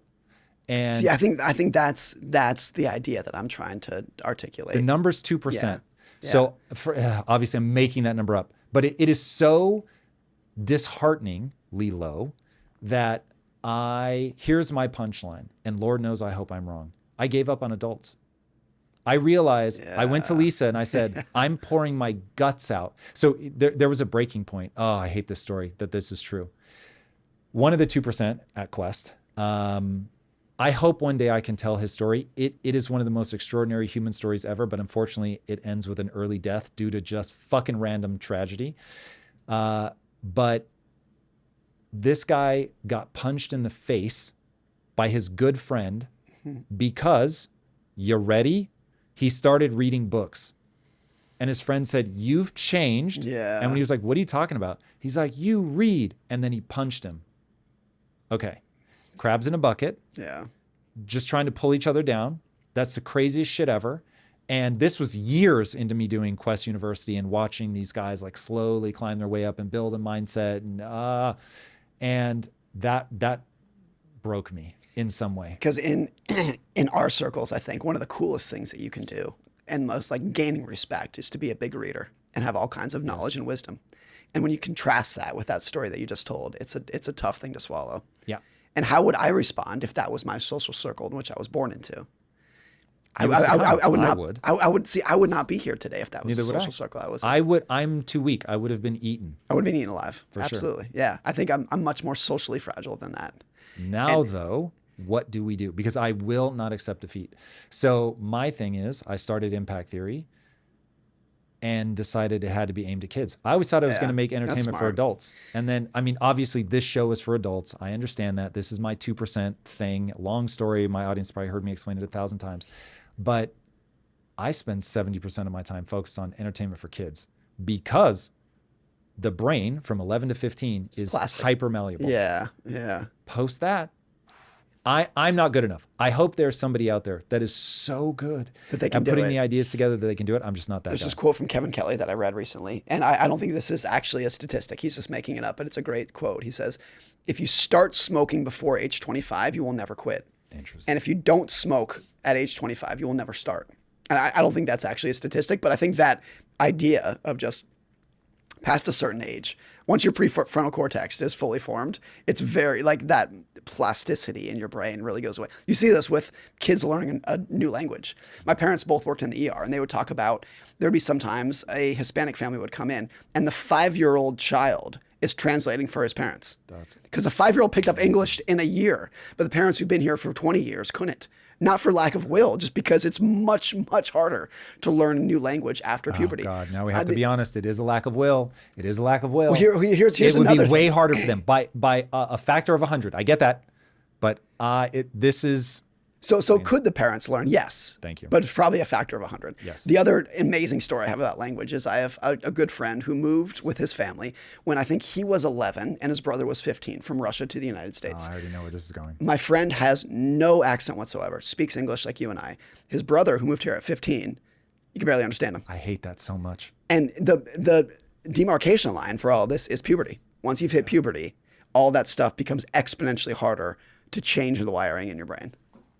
Does that not enrage you? It's astounding to me that it was a 4-year difference. And these are people who came from the same family with the same parents, exposed to the same English at the same time, but 4 years apart. And they ended up 30 miles apart in terms of how they speak. And you see this a lot too, of like, you'll meet someone who moved to America when they were 10 and you would never know it. They seem as gringo as you and I. And then you can meet someone who's lived in America for 50 years. Or look at someone like Henry Kissinger, who's I think lived in America for 70 years or whatever it is. And he still has the thickest German accent. You can hardly understand what he's saying. And so, yeah, like all that gets to your point of like, your brain stops accepting new ideas. Charlie Munger says your brain is like the egg, where it's like, once the egg has accepted one sperm, it shuts down. No more sperm are allowed in. And he says that's what your brain is too. Once you've accepted an idea, it's like ingrained in there. And there's a natural tendency to be like, nope, no more. I don't have room for any more ideas. I got this idea. And of course, you can fight back against it. It's not black and white. It just becomes much harder as you age. You have something in your book that I'm just really going to drag us into the depths of hell, and then we are going to climb back out, because I have a strong conviction that some people can change. Yeah. And even though I say that I've given up on adults, obviously I still do the show. In your book, you talk about, I can't remember which one now, but you talk about Pavlov. Yeah. And his dogs. Mm-hmm. Now, I didn't know about the flood. Yeah. Tell me more. So Pavlov's dogs are very well known for, they would drool on command. And what he did is he taught the dogs that when I ring the bell, food is coming. And when a dog knows food is coming, they drool. So what Pavlov, this psychologist, got his dogs to do is whenever I ring the bell, the dog starts drooling. And he could command the dog to drool. It's this neat little study. And a part of the study that was really left out was that this was in Leningrad, Russia. There was this massive, massive flood. And a lot of Pavlov's dogs were wrapped up in the flood. And the water came all the way up to the cages. You had to put the dogs on top of the cages and like push them across the river. They went through this incredible trauma. And Pavlov wrote about after the trauma and the ridiculous stress that the dogs have been through, they lost some of that learned behavior that had been so ingrained in them. Like deep stress rewires your brain. Deep stress leaves a scar on you. And I wrote this in the book as an example, like people who have been through the Great Depression, World War II, the Holocaust, name like the deep, deep scars. That will rewire your brain, and you are not the same person coming out of that. And one of the things I think is so interesting at the end of World War II is that we really did not understand PTSD at all. It was not, we didn't understand much about it. And there were so many veterans who came home from World War II and became raging alcoholics or very depressed or just completely different person because the war fundamentally rewired their brain.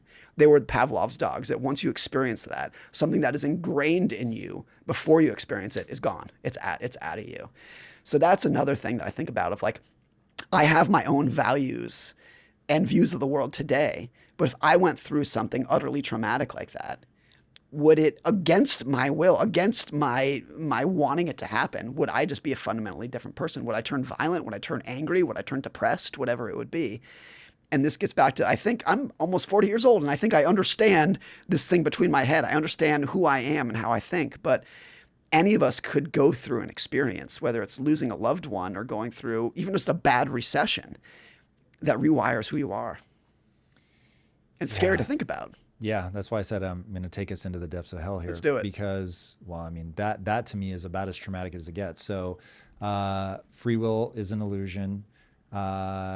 Once your brain accepts that initial set of ideas, I won't say it's a single idea, but what I call frame of reference. So to me, frame of reference is the sperm.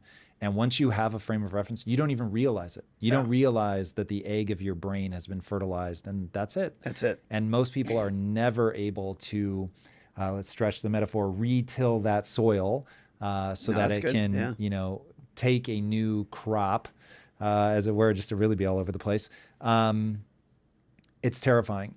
And the only thing that makes it worse is that inevitably you will go through something traumatic, and that will make it worse. And it will further break you, and you will be further in a hole.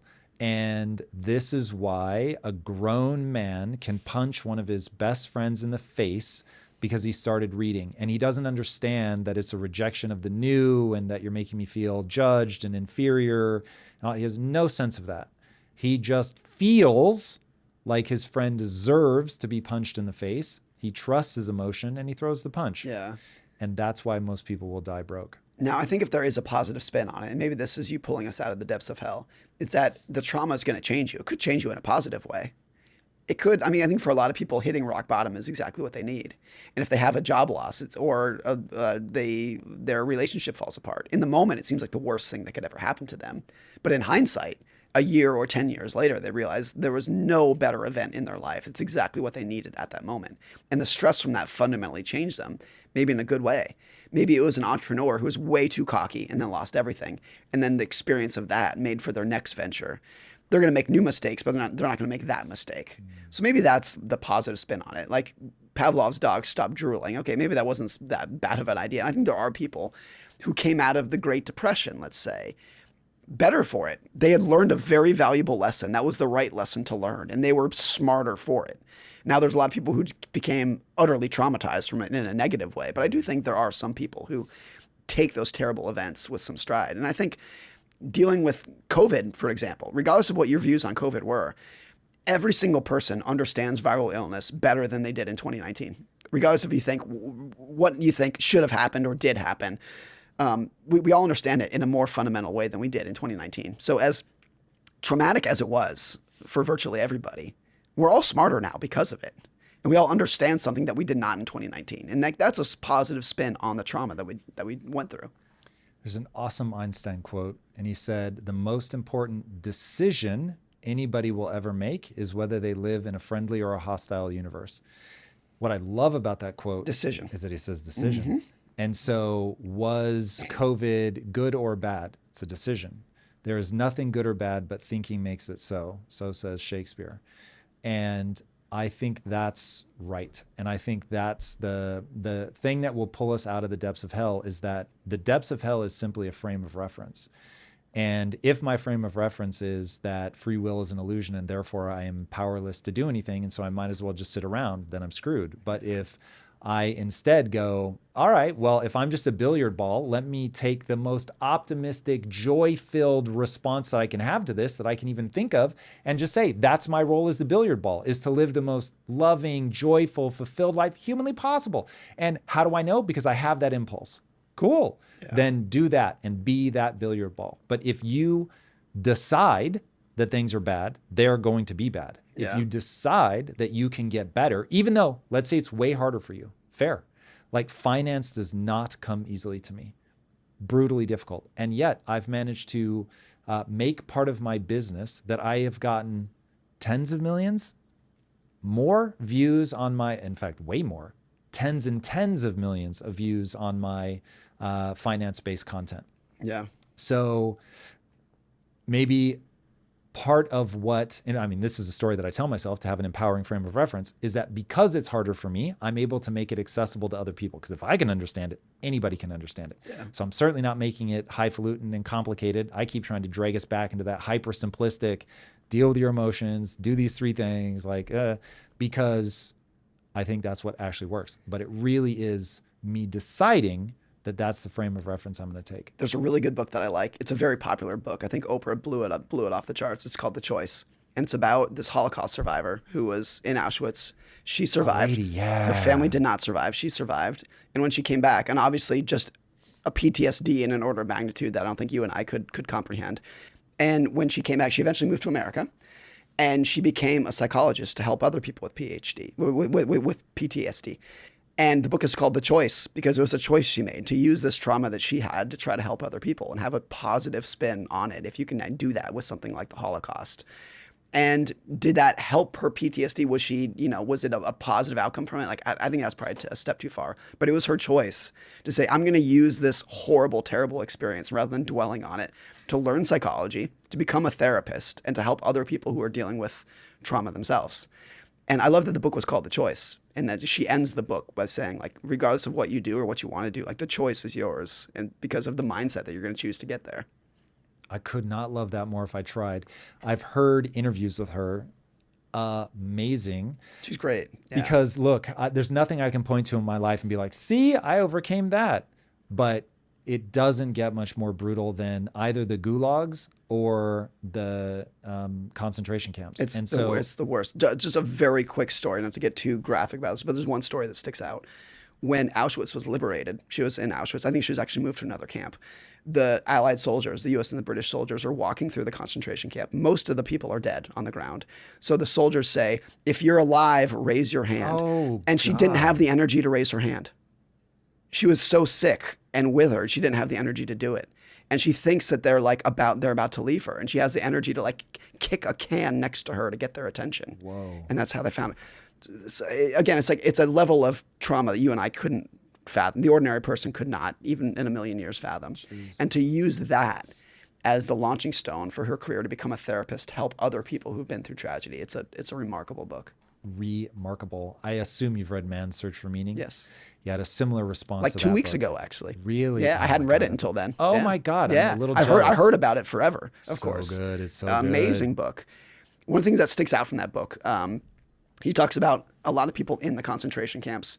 The people who made it were the ones who had something to live for, who had a family. And even if they didn't know if their family were still alive, and for most of them, the answer was no, they are not. But if they had an idea in their head, I need to survive so I can see my son again, so I can see my wife, my daughter again. Those are people who made it. But the people who didn't have anything to live for are the ones who gave up very quickly and just let it go. And so their actual physical health was determined by their mindset of do I have a goal to live for? And that was literally what was the difference between life and death for these people. Yeah. It's astounding. Astounding. It's exactly why I am so convinced that mindset won't solve all of your problems, but everything is downstream of your mindset. And so if you don't get that right, down to the frame of reference. So I'm in a concentration camp. I mean, this is literally straight from Man's Search for Meaning. I'm in a concentration camp. I must give meaning to my suffering.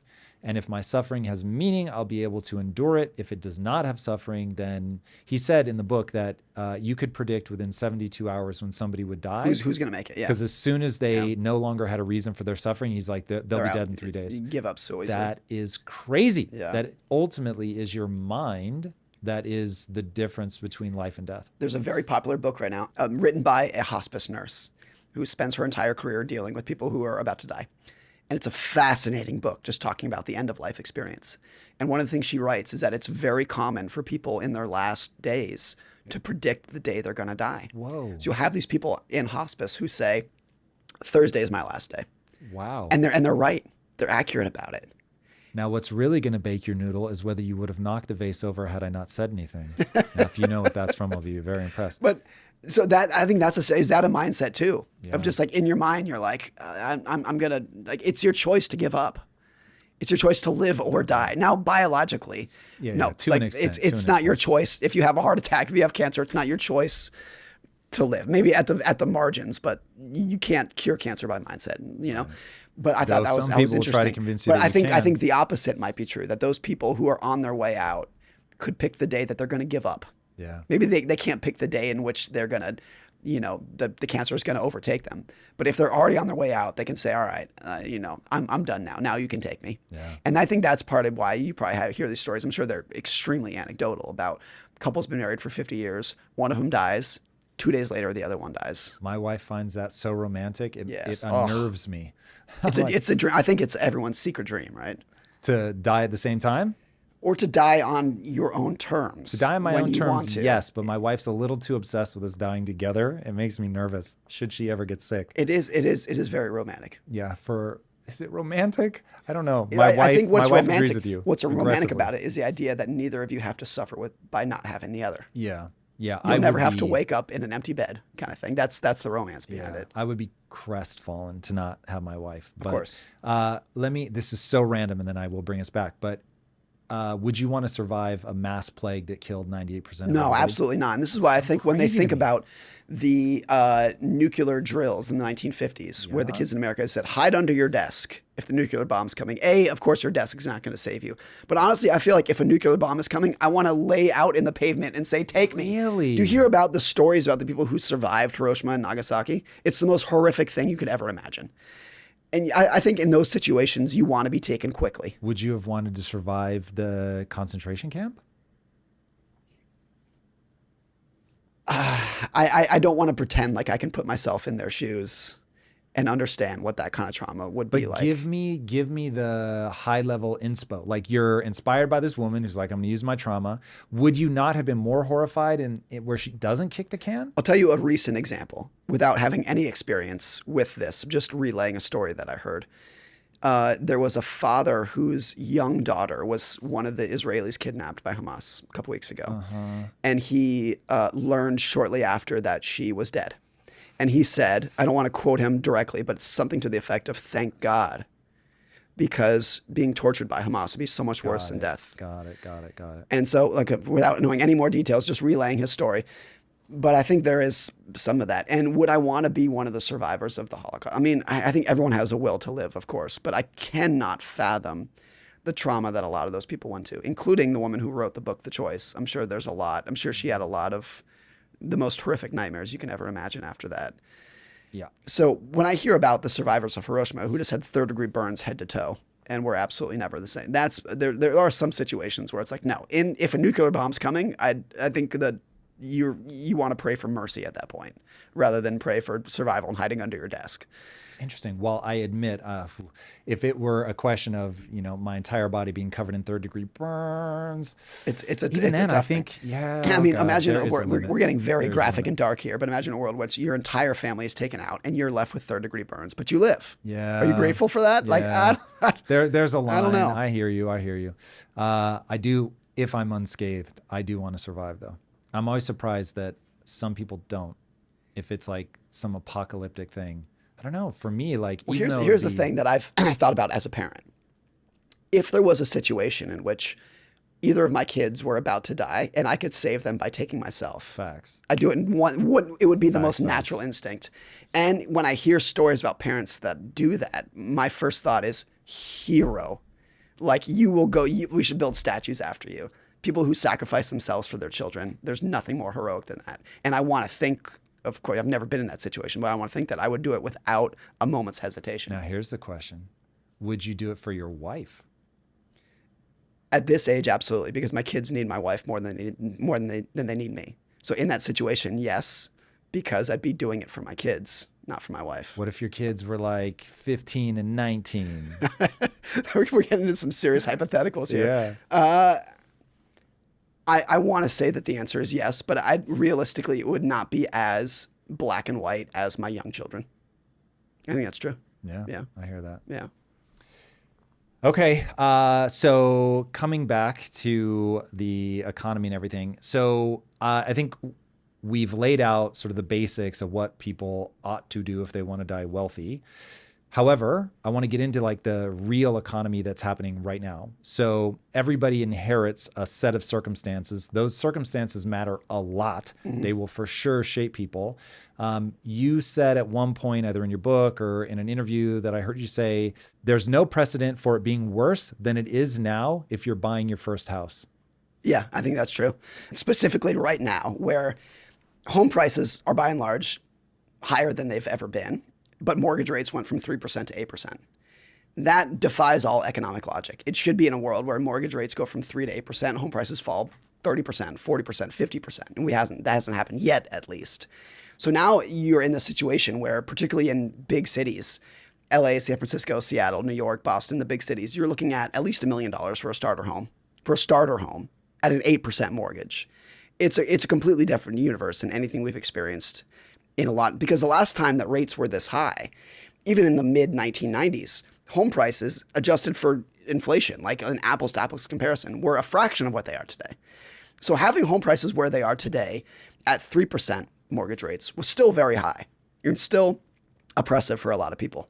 To do it at 8% is just like a different world. Now, because of that, very few homes are transacting.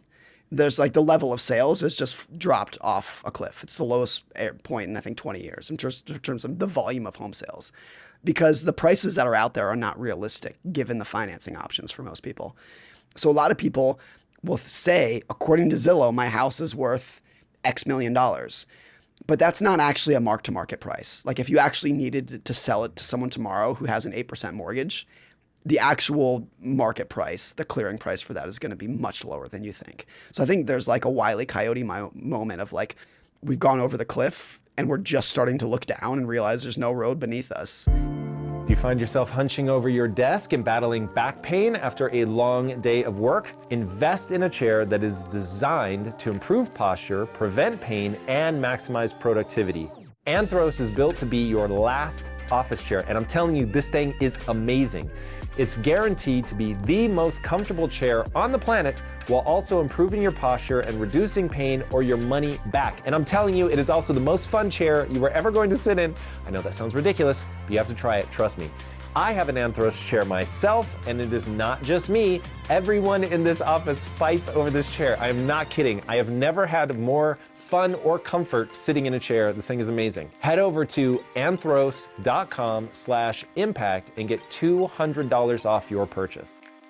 There's one of three things needs to change. Either incomes need to surge, either mortgage rates need to come down, or home prices need to come down. Like one of those three or a combination of those has to occur. You can't keep this situation that we have going indefinitely.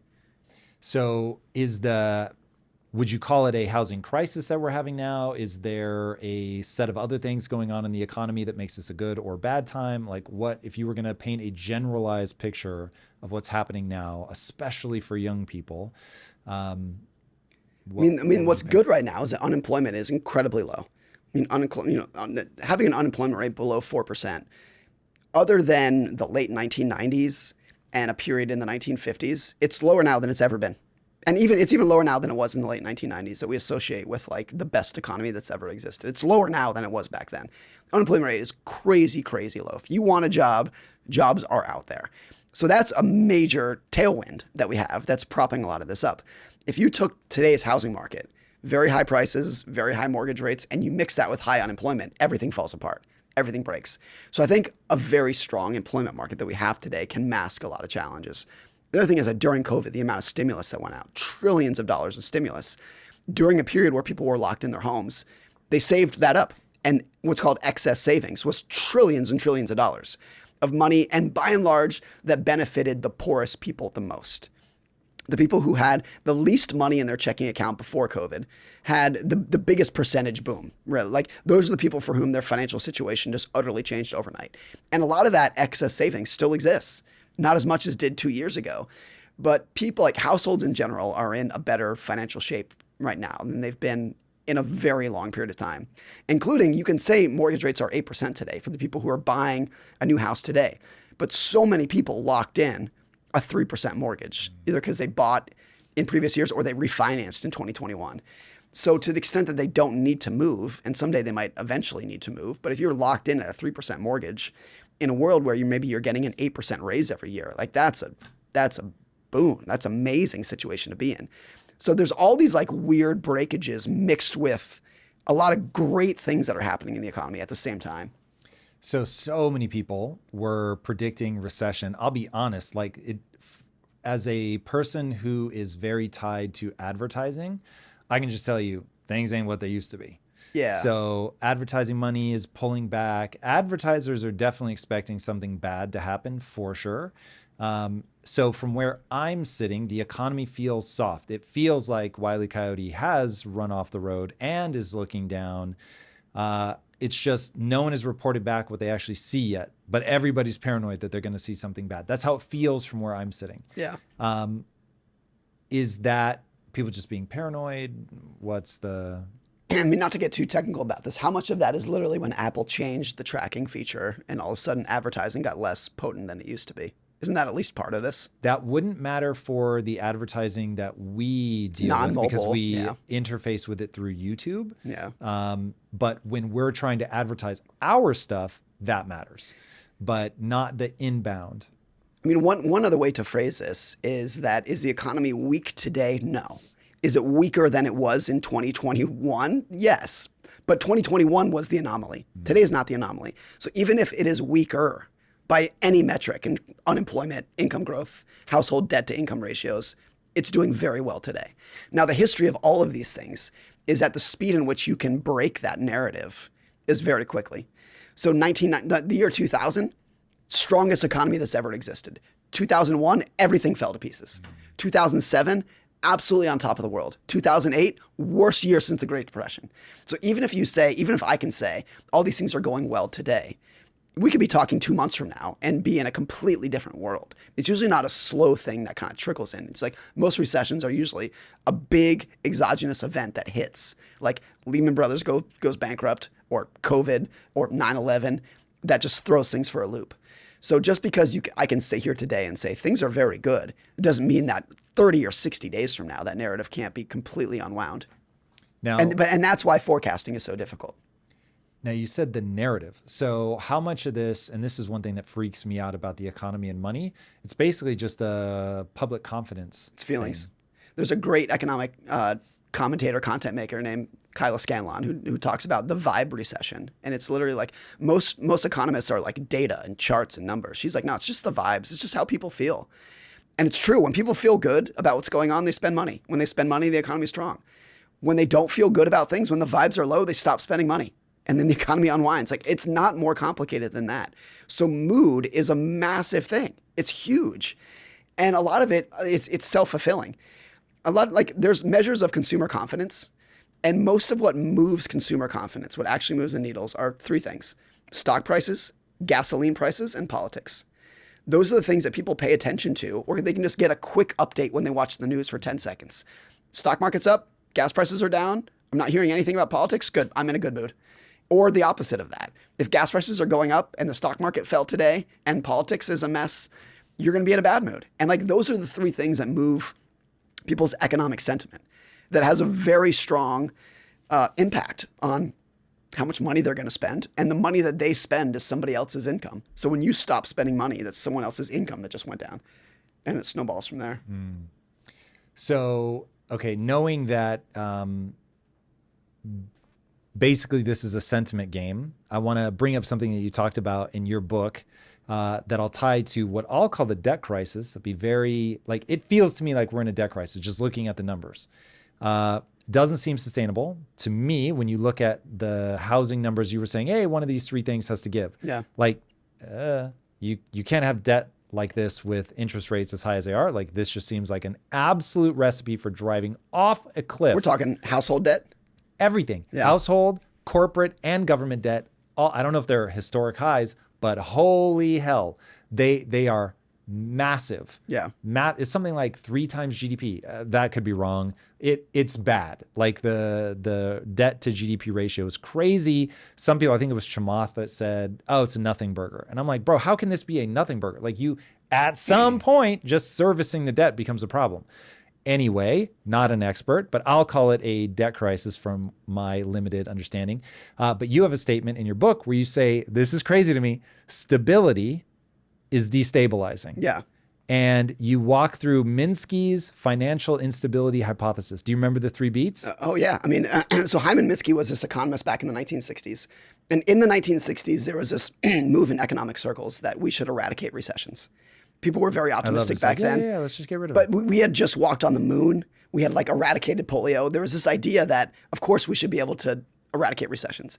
Hyman Minsky said, you'll never do it. It can never be done because of what he came up with, what he called the financial instability hypothesis. He said, when people are optimistic, they go into debt. When they go into debt, the economy becomes unstable. When the economy is unstable, you get a recession. So the lack of recessions is what triggers the next recession. If you never have any recessions, people go into crazy amounts of debt. When they go into debt, you have a recession. So by definition, you cannot avoid it. It's always going to be a thing that you're going to have to deal with in life. The same is true in the stock market. Like if the market never crashed, people would put all their money in the market. If they put all their money in the market, valuations go way up. When valuations go way up, the stock market's fragile and it crashes. So a lack of crashes is what causes the next crash.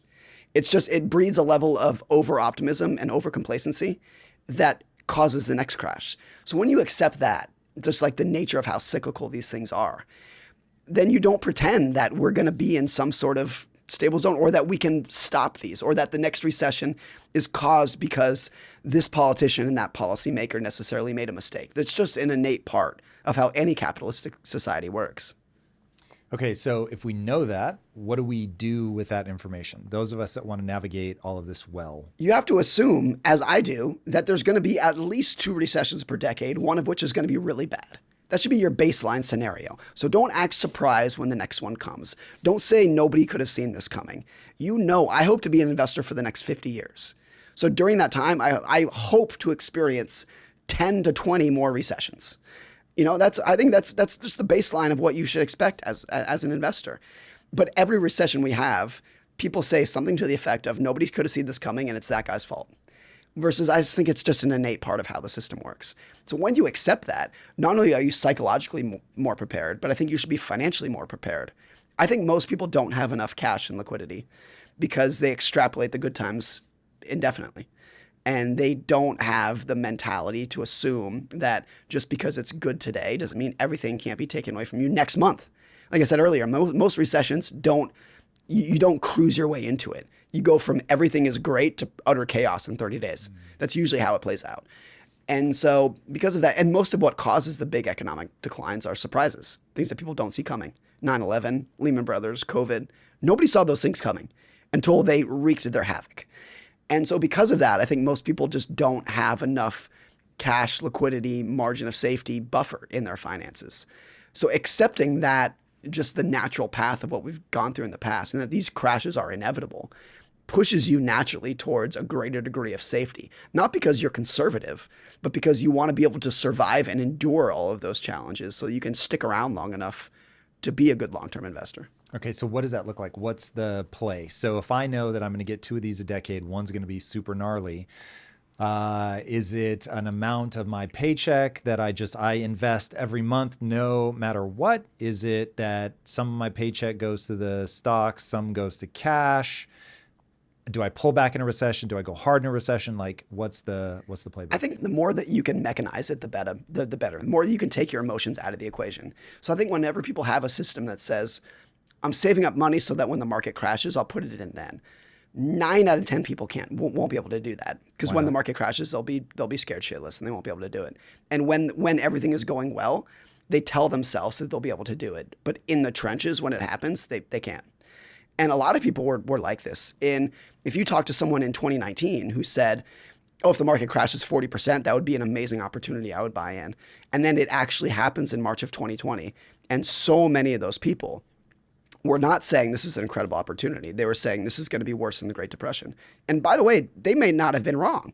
If in March of 2020 you said this is going to be worse than the Great Depression, that was a smart statement to make. I certainly had my feelings. That was a smart statement to make. Just because it was not doesn't mean that that was not the right mentality to have at the time. But it just goes to show that saying, I'll be greedy when others are fearful, is much easier than actually doing it. So the people who have that strategy, I think for 9 out of 10, not 100%, but 9 out of 10 people won't be able to do it. So if you could just mechanize a dollar cost averaging strategy and just say, on the first of the month, I'm going to invest $100 into stocks. I'm going to do that no matter what the economy is doing. You may not be able to do that either. You may still get scared out of that, but at least you're trying to take the emotion out of the equation. In terms of the amount of cash cushion you should have, I don't think there's necessarily a formula for it. You said at least a year or 1 year, but at least 6 months. I think that's great, but I don't think it's that formulaic. I don't think there's a study that shows why 1 year instead of 18 months is the right amount to have. My view on this has changed a lot since I had kids. And it used to be that my economic situation was just me. And then it was me and my girlfriend, and then me and my wife, and then me and my one kid, and then me and my 2 kids. It's like that changed my risk tolerance and changed my goals of what I want. And with that came a corresponding change of, I think I want a little bit more cash. Because if shit hit the fan, it's not just my own well-being. I got 3 other people to take care of.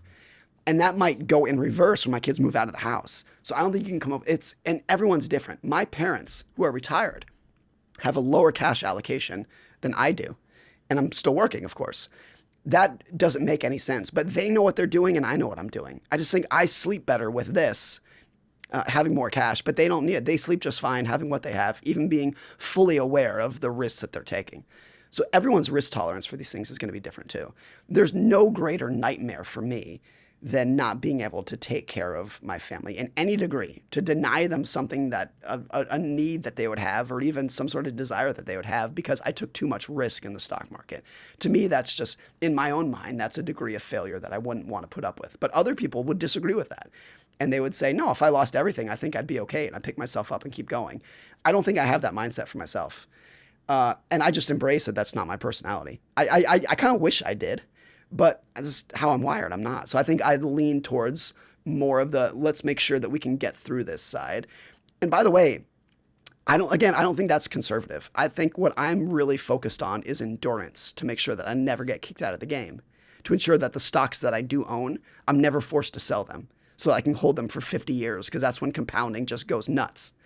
And so a lot of it's like the reason that it's like a barbell finance. I'm super conservative over here so that I can take risks over here.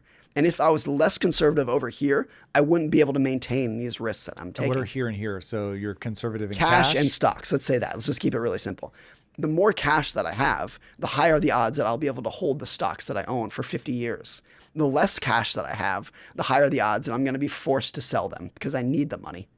And so that's how I view it. It's like having that conservative portfolio is actually one of the most optimistic things you can do. I'm so bullish on the stocks that I own for the next 50 years that I want to make sure in no scenario am I forced to sell them early. Charlie Munger has a quote. He says, the first rule of compounding is to never interrupt it unnecessarily. So that's what I try to do with my money. How do you decide what stocks to buy? I keep it as simple as possible. I own broad-based index funds, Vanguard index funds, because the variable that I want to focus on is endurance and longevity, not the right sector and whatnot, because I know that if I can earn average returns in an index fund for an above average period of time, not only am I going to achieve every financial goal that I have, it'll literally put you in the top 5% or top 2% of investors without trying. And there's so many investors who spend their entire careers 60 hours a week trying to beat the market and have nothing to show for it, versus you can end up in the top 2% of professional investors without doing anything. Like that, to me, it's always just been so appealing to me for that. And if your outperformance comes from longevity and endurance rather than beating the market in a single given year, you can, I know investors who can have and will continue to beat the market. So I'm not one of the passive investors who says nobody can do it. Those people exist. I'm not one of them. But I know that if I invested with those people or tried those strategies, the odds would decrease that I could keep it going for 50 years. But if I can be average for 50 years, I have very high confidence that I can pull that off. And the results, if I can pull it off, will be extraordinary. So like that's good enough for me. It's interesting. Good enough. That is an idea that is throughout your book, that the people that really feel like, okay, this is all I need, I don't need more than this, they're going to have a much easier time than the person that keeps shifting the goalposts. Yeah. What is that psychological principle? What's the problem at work? I think, there's a quote from John D. Rockefeller where he was worth, zillions and zillions of dollars. And someone says, how much is enough? And he says, just a little bit more. And that mentality is like exists for everyone. Like the right amount of money is just more than you have right now, no matter what the amount is. And I think there are decabillionaires for whom the ideal amount of money is just twice as much as what they have. Like that never ends. So I think unless like having enough money doesn't mean that you have no aspirations for more. I think to me enough means that I go out of my way to manage my expectations with as much emphasis as I do improving my circumstances. So it's just reminding myself that like what actually gains happiness in any endeavor in life is the gap between your expectations and your circumstances. So you need to put just as much effort and emphasis into both sides of that equation and keeping your expectations low and realizing that like, look, I have aspirations for more. I want more money. I want a more successful career. But if everything ended here today, I think I'd be just fine. Because I think what I have right now is enough, even if I have ambitions. And I think getting those two things to coexist is really important. How do you get them to coexist? How do you simultaneously want more and be perfectly content where you're at? It's really hard. I think a lot of it has been natural in terms of what my wife and I like doing is like going for walks and going kayaking and going for hikes and stuff. It's not things that require, it's not a materialistic or a business or an entrepreneurial set of goals. I find so much pleasure just reading and listening to podcasts and whatnot. That's kind of my steady state. So a lot of it is just a personality driven thing of like what I have right now. As I said earlier, what I really want is freedom and independence. And I'm fanatical about gaining that because once I gain that, then the thing that I actually want, which is just a life of control where I can read and hang out with my friends and the people who I love, that all falls into place. So a lot of it, but I think there are definitely people, take the extreme examples, Jeff Bezos, Elon Musk, for whom nothing has been or will ever be enough. And, I don't think there's any world in which I would become even remotely close to that kind of successful and not just pull the ripcord and be done and then go read books in my independent, quiet, private life. But I'm glad that people like that exist. People for whom nothing is never enough. Like, there's no goal that's ever going to just say, okay, now I have everything I want, because that's why they're successful. Mark Zuckerberg was offered $1 billion cash for Facebook in 2007, I think it was. And he was like 23 at the time, something like that. And for him to turn that down, that's a 1 in a billion kind of person who could say like, no, like we're going to build this company. I'm going to turn down $1 billion cash in my pocket and just keep doing this. That's a very rare mindset. So I'm thrilled and grateful that those people exist. I'm not one of them, and I think most people are not one of them either. What they really want is some degree of independence and autonomy. And once they gain that, then the material side of it, like it's all enough. I've heard you speak pretty, I think, wisely about the fact that you are going to need to do something with your time. So when you look at the FIRE guys, Financial independence, retire early. There we go. I got the retire early part. I can't remember the beginning. Yeah, what's your critique on that? So many of those people who retired at age 32, it's really fun for like a month and then they're bored to tears.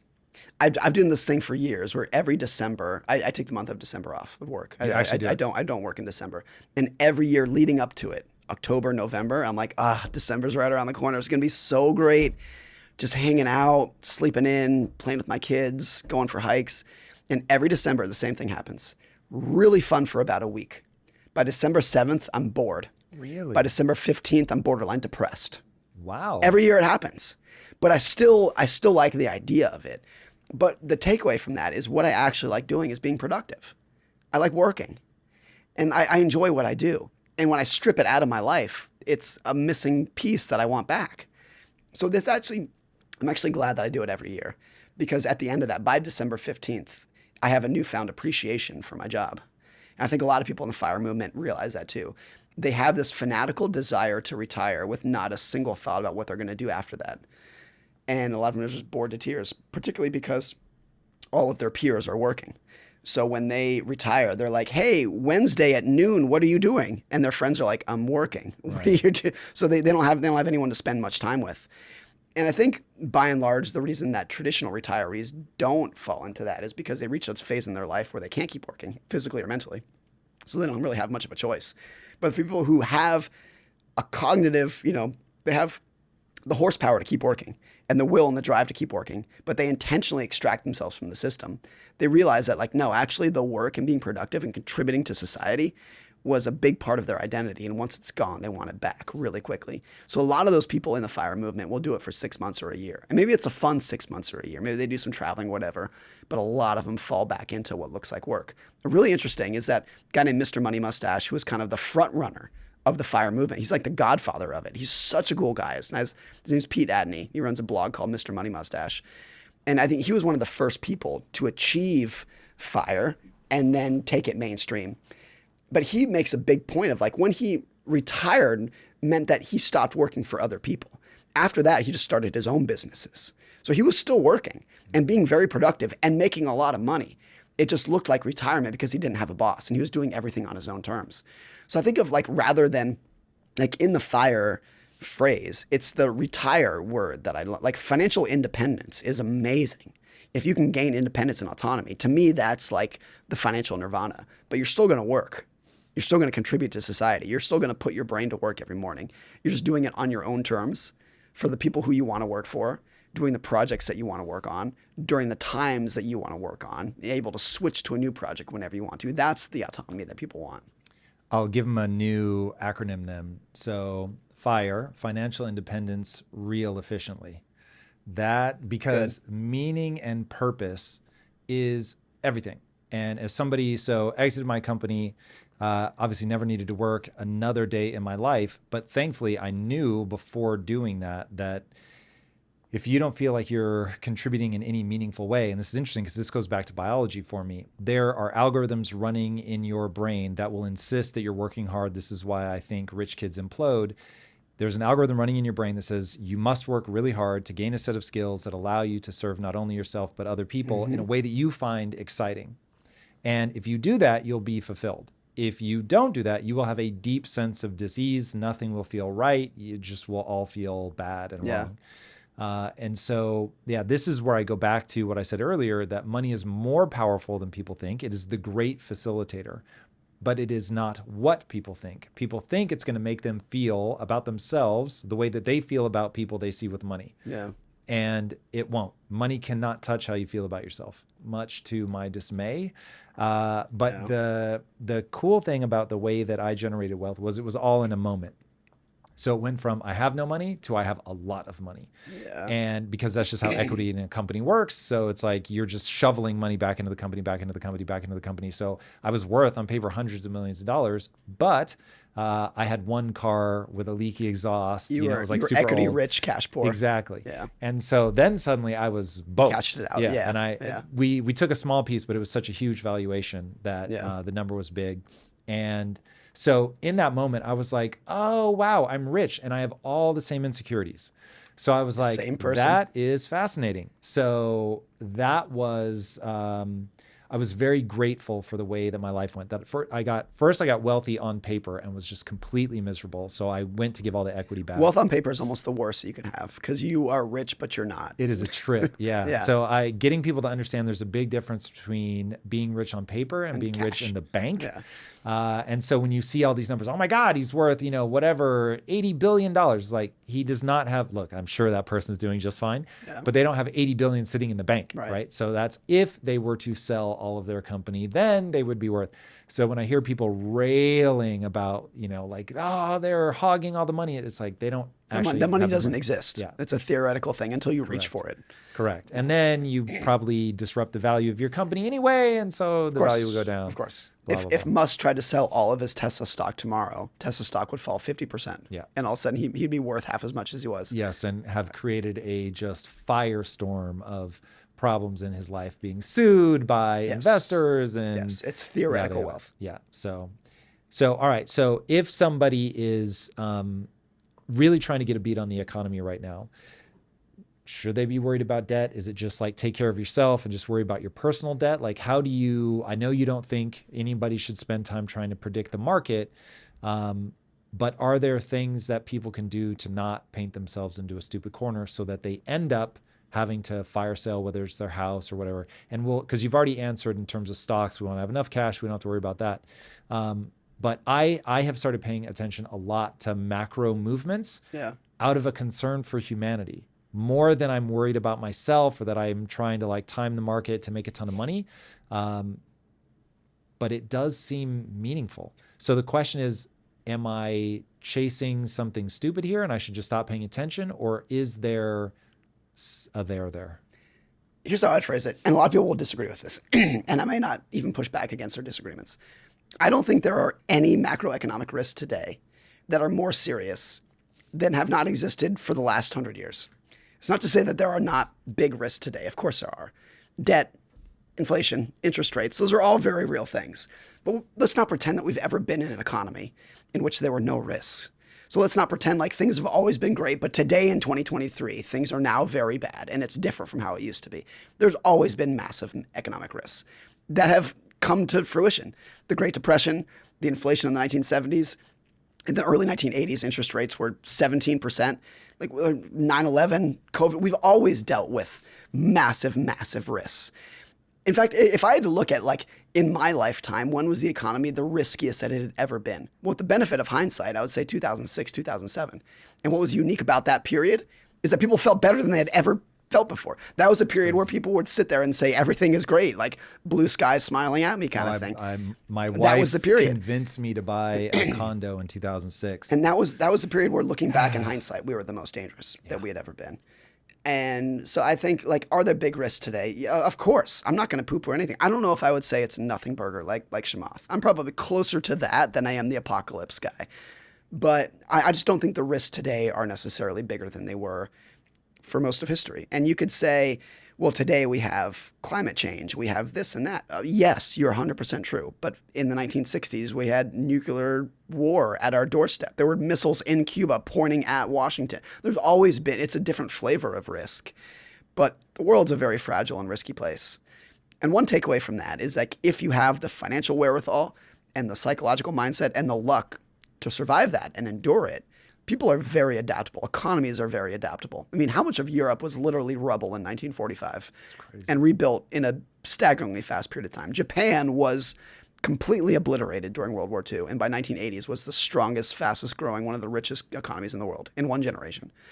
So whole societies can be very resilient, even when they are hit with a massive tragedy. So if I had to say, in the next decade, is there going to be an economic calamity in the United States? Yes. I don't know what it's going to be, but historically there always is once per decade. But that would not preclude me from saying, are we going to endure it and fix it and get through it and achieve a new high of prosperity? I'm equally confident in that as well. That's my take on what's going on in the macro world. Okay. I'm going to paint you a very gloomy picture. Let's do it. Let me hear. And then, because I like optimism so much, you're going to pull us back out. Though I will say that you have said that if you really want to be successful for the long run, you have to mix optimism with pessimism. Yep. So that's where I live. That's my bread and butter, baby, is I can have both, be wildly optimistic. You have to. If you're one or the other, you're doing it wrong. You have to have both. Agreed. Yeah. Okay, so I'm going to give you my paranoid case. Even though I agree with you, on balance, I think we'll be able to figure everything out. But I am very much a student of Mr. Ray Dalio. Yep. And Ray Dalio has mapped out the debt cycle, I think, in a hyper compelling way. And in a way that when I read your work, especially Same as Ever, which, by the way, is a phenomenal book, and anybody listening to this should buy it. It's utterly fascinating. And we're going to go deep into the principles of that in a minute. But when I was reading it, I was like, oh, this is Ray Dalio. This is the humans are predictable, and they are predictable in the following ways. Yeah. And what I like about what Ray does is he's like, okay, this stuff is so predictable. Let me tell you how this all plays out in terms of the economy. And he breaks it into 6 stages. And to spare people, the long-winded version, it basically breaks down the way that you were talking about it, that stability creates instability. Yeah. Basically, people get hyped up, they get into a ton of debt. That debt is only sustainable for so long, and it really does get to the point where people are going to default on the debt. And there's usually a huge restructuring. Yeah. That often happens with war. I think something like 8 out of the last 10 times, 12 times, something like that, it has ended in hot war. Yeah. And so especially when you have a rising power. So we have a rising China, we have the US in just a massive debt crisis. By my estimation, you've been very clear in your stance. And Ray maps all that out, and this is just the way it goes. And nobody has spent more money researching the history of these debt crises, the reserve currencies and the movements, the rise and decline of empires. I think he said hundreds of millions of dollars doing all this research. Absolutely crazy. And then nobody has made more money betting on their knowledge being right than Ray Dalio, built the largest hedge fund in the world. Okay, so here you have a guy that's more knowledgeable than anybody, who's made more money being right about it than anybody. And he's saying stage 6 is absolute collapse, hot war. We're at stage 5.5. And when he wrote the book, 18 months ago, he said he put the odds of a world war at like 40%. He now puts it at 50%. That's before some of the news that's come out recently. So I look at that and I say, okay, wait a second. I'll paint a very quick snapshot of what. Again, I am a layperson on this, so I'm certainly not a macro guy. I play one on YouTube a little bit, but I like to be honest that I'm now just walking people through how I think through a problem. I do not consider myself an expert on this. Having said that, here we go. So if I'm China, I'm going to be looking for a divided America, and I'm going to wait for America to be weakened in some way, financially, hopefully militarily, hopefully both, quite frankly. America's debt is through the roof. America's playing a proxy war via Ukraine. America is threatened to get sucked into a proxy war in Israel. Tensions in Israel seem to be going up. Hopefully not much, but definitely I'm not super confident in where that goes. So if I'm China, I'm watching that going, this could be a very good situation. I know that the Russians can make bombs for like 1/10 of the cost that the US can make. So if they end up going head to head, like that just is, we're now going to be able to be not technically outspent, but they'll be able to make way more munitions than we'll be able to make. So if I'm China, I'm like, there might be a move here. They're certainly making a play. This is going to be very controversial, and I recognize it as controversial. And in fact, one of my favorite authors, Morgan Housel, has said, if you ever say that you're 100% certain on something, all my alarm bells go off. Yeah. So I'll give you, I don't know, like 40%. But when I look at the moves that China's making that are de-dollarization plays, 40%, again, I don't think we're going to de-dollarize tomorrow or anything like that. But when I look at what they're doing with the BRICS nations, getting together, trying to get countries to buy oil in their currency, all of that, and they're hoovering up gold, like all of it just feels like a country who's perfectly happy to be patient. So I'm not saying this happens tomorrow, but they're clearly positioning themselves at least for a multipolar world, which I would say we're probably in. I don't think we really have Pax Americana anymore. Yeah. So that's already getting soft. We're getting sucked into these conflicts. And China has stated, we are taking Taiwan back. Just letting everybody know. Yeah. So now the question just becomes not if, when. And America does not strike me as it's moving in the right direction. We're printing money like there's no tomorrow, as if inflation isn't a real thing. And so I just look at all that. I look at Ray Dalio and I'm like, yeah, there's a pretty compelling argument to be made that we're at a legit, not like, oh, randomly I'm picking 50-50, as in we went from 30 to 40 and now we're at 50% chance of a global conflict. Last I heard, he put civil war at 40% in the US, again, up from 30. So it's like some of the leading indicators are just not pointing in the right direction. And so I'm an individual guy. I think the only way to impact the macro is to talk directly to an individual human and say, this is what you ought to do. But when I look at all of that, I'm like, whoa. And it does, I'm not a prepper. So no, I have not bought somewhere in New Zealand, which people ask me all the time. I have no intention of leaving the US, but I will say that for the first time, I'm like, let me be cognizant of my surroundings. I think you can agree with all of that and not push back on any of it and still say that the world is too fragile to make a proclamation that X, Y, and Z is going to happen. Fragile or complicated? Both. I think it can be fragile in terms of it can go a completely different way than any of us thought. Fragile tells me breaks. It just breaks in a way that I'm not expecting. Well, a lot of these, there's one winner and one loser. So it can be fragile for China, it can be fragile for the United States. If you and I were having this conversation in 1989, you would have said the exact same things you just said. But the country you would have said is not China. You would have said Japan. That's what Japan was taking over the world in 1989. And if we were having this conversation in 1950, and if someone said Japan is going to take over the world, you'd say, Japan? Those people who are just literally, they can't feed themselves right now. And if you were having this conversation in the 1920s and you said the United Kingdom is going to lose it, it's not going to be the world superpower anymore. The pound is not going to be the reserve currency anymore. That would have sounded preposterous too, but it's exactly what happened.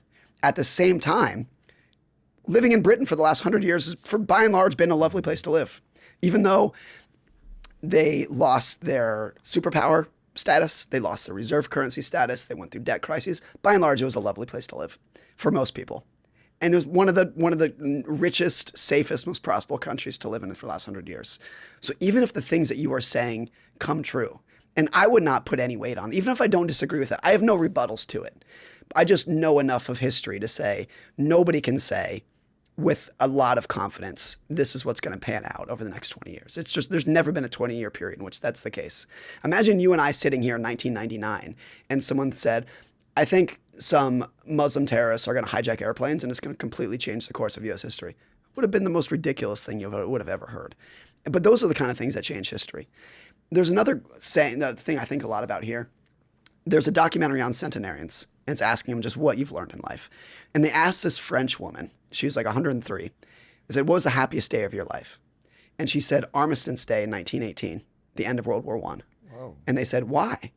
And she said, because we knew with certainty that there would never be a war ever again. And that was at the end of World War I. Of course, World War II starts 20 years later. So it's like the most common path of history is that what actually pans out is what not only nobody saw coming, but would have sounded preposterous to you at the time.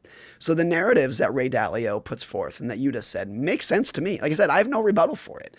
But once you study enough history, you realize that that narrative is the clean, easy, simple narrative that intuitively makes sense is never what actually happens. So that's what I push back on that for. Now, I'd also say that people love hearing those narratives. They love hearing the pessimistic narratives because it makes them sound like they should be able to do something about it. If you know that the world is going to hell, A, you don't have any uncertainty in your head. Uncertainty is very uncomfortable. You just eliminated it because you know what's going to happen. And if you know the world's going to hell, then you can take an action. You can buy a farm in New Zealand. You can make a bunker, whatever. And both of those things are eliminating uncertainty in your head in a way that makes you feel very good.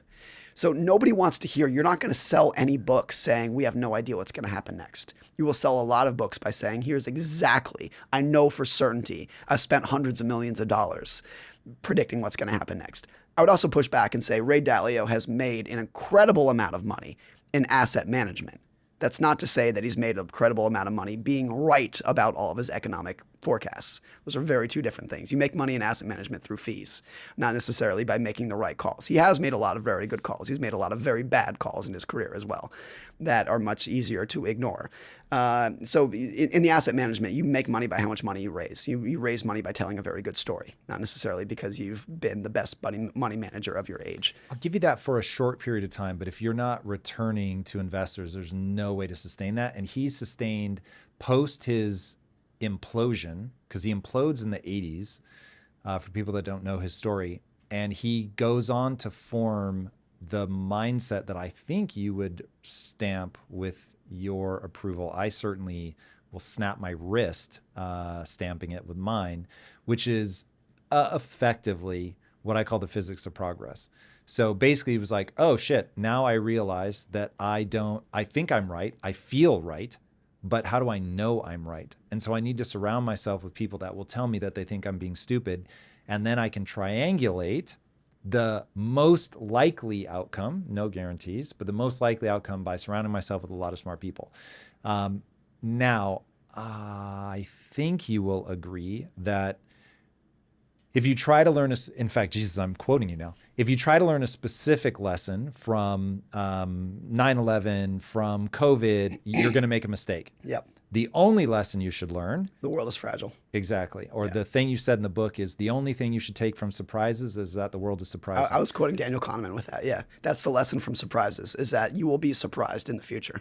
Yeah, so you know it's not going to be the thing you expect. But where I would take that is, one, I want everyone to be very clear. I'm not paralyzed by pessimism, and I think it is very dangerous to lean into your more pessimistic thoughts, which I absolutely do not. Long story, I won't spend our time on that now. But so I'm going to continue down the pessimistic road, but trust me, I'm not paralyzed by this. But when the Israel-Hamas thing kicked off, I was like, I never would have expected that, but I was expecting something just like that. Yes. So See, it's one of those are those- very different things. Yes. To expect the world to be chaotic is one thing. That's a great thing to expect. To expect, not expect that when I think about, okay, for the bad thing to happen to America that I'm afraid of, that I know will happen on a long enough timeline. Yeah. And look, I hyper understand that getting the timing wrong is the same as being wrong. Yeah. And I have no belief in my ability to get the timing right, which is why I am the world's most boring investor ever. Yeah. Much like you, people would be very unexcited to hear that I do not trust myself to day trade, blah, blah, blah, all that. Anyway. But when it popped off, I was like, yep, like this is exactly the kind of thing I expect to happen in the world. Yeah. So I had been hearing like over the last few years, like right before COVID, no, it was, I think even after COVID popped off, that people were saying, very smart people were saying things like, maybe the world is so interconnected now that we could never have another global recession. What? That's like, those are the kind of statements that, you know, if you're any student of history, you know, those are the ridiculous statements. And so And I know I think what you can say is that there will never be another pandemic like COVID. There will be more pandemics, but they'll come in a different flavor and a different time with a different lethality, whatever it would be. There will be more world wars, but there's never going to look like World War II again.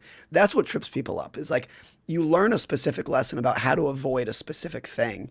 So you think we've eliminated that risk. But the same flavor of risk can come just in a slightly different form. I really wanted to believe we were at the end of history. And now I know Everybody, it's very comforting to think that we are.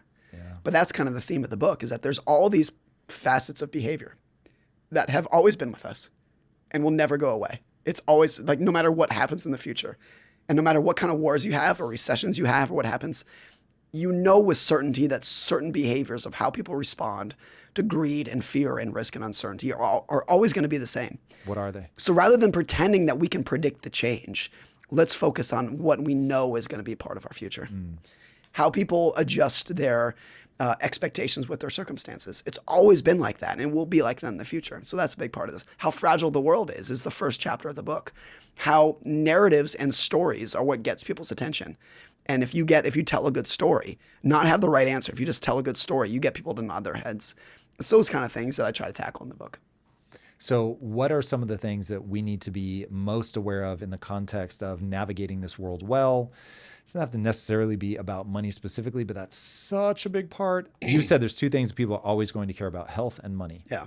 I'll sign off on that. Yeah. And the two things that impact you, whether you like them or not. It doesn't matter if you're not interested in health and money, they're interested in you. Right. And so everyone, I think, has some duty to at least have a basic knowledge of those two topics. And the fact that those are the two topics that are not taught in school is one of the craziest things you can imagine. Ever. Drill down on algebra and trigonometry. Don't give two shits about health and money is kind of the view of the education system. It's a pretty wild thing to think What's about. interesting to me, though, is whenever a discovery is made, the person who made the discovery could never predict the echo of their discovery. Yeah. Your book, if it's that discovery, the fact that those things are not taught in school is predicted by your own book. Because here's why those things don't get taught in school. If you were already good at that, then you would go do that thing. And this doesn't mean that those who can do and those who can't teach. It means that teaching is a thing unto itself. Yeah. It is not the skill set that you teach. Yes. Teaching is a skill set. It's not that you're So- the expert in money. Exactly. Yeah. So when people say, why isn't mindset taught in school? Because they don't understand it. And you can't distill it to a formula that can be cleanly taught, which is why they teach yes, you algebra can. and trigonometry. But it's harder to test. I always say the most important decision anyone will ever make is whether, when, and whom to marry. It's probably one of the most important decisions. One of, if not the most important decisions Oh you'll man, ever I'll make. give you that. And why is that not? 100%. Why is that not taught in school? Because you can't distill it to a formula. Because everybody's different. What you want's different from what I want. What you know want what's out of a crazy? wife is different from what I want out There of a is wife. some rebellious part of me that just cannot allow it to be said that it can't be reduced to a formula. But I think that's why they teach trigonometry and not how to find a spouse. Because it can be reduced Because to a it formula? can be reduced to a formula. And what is reduced to a formula, even if it's not relevant to your life, sorry, trigonometry, it's not. But you can reduce it to a formula. So we're going to make sure everyone has to take that. But the most important things in your life, how to find a spouse, you can't reduce it to a formula. So we're not even going to pretend to try to teach you about it.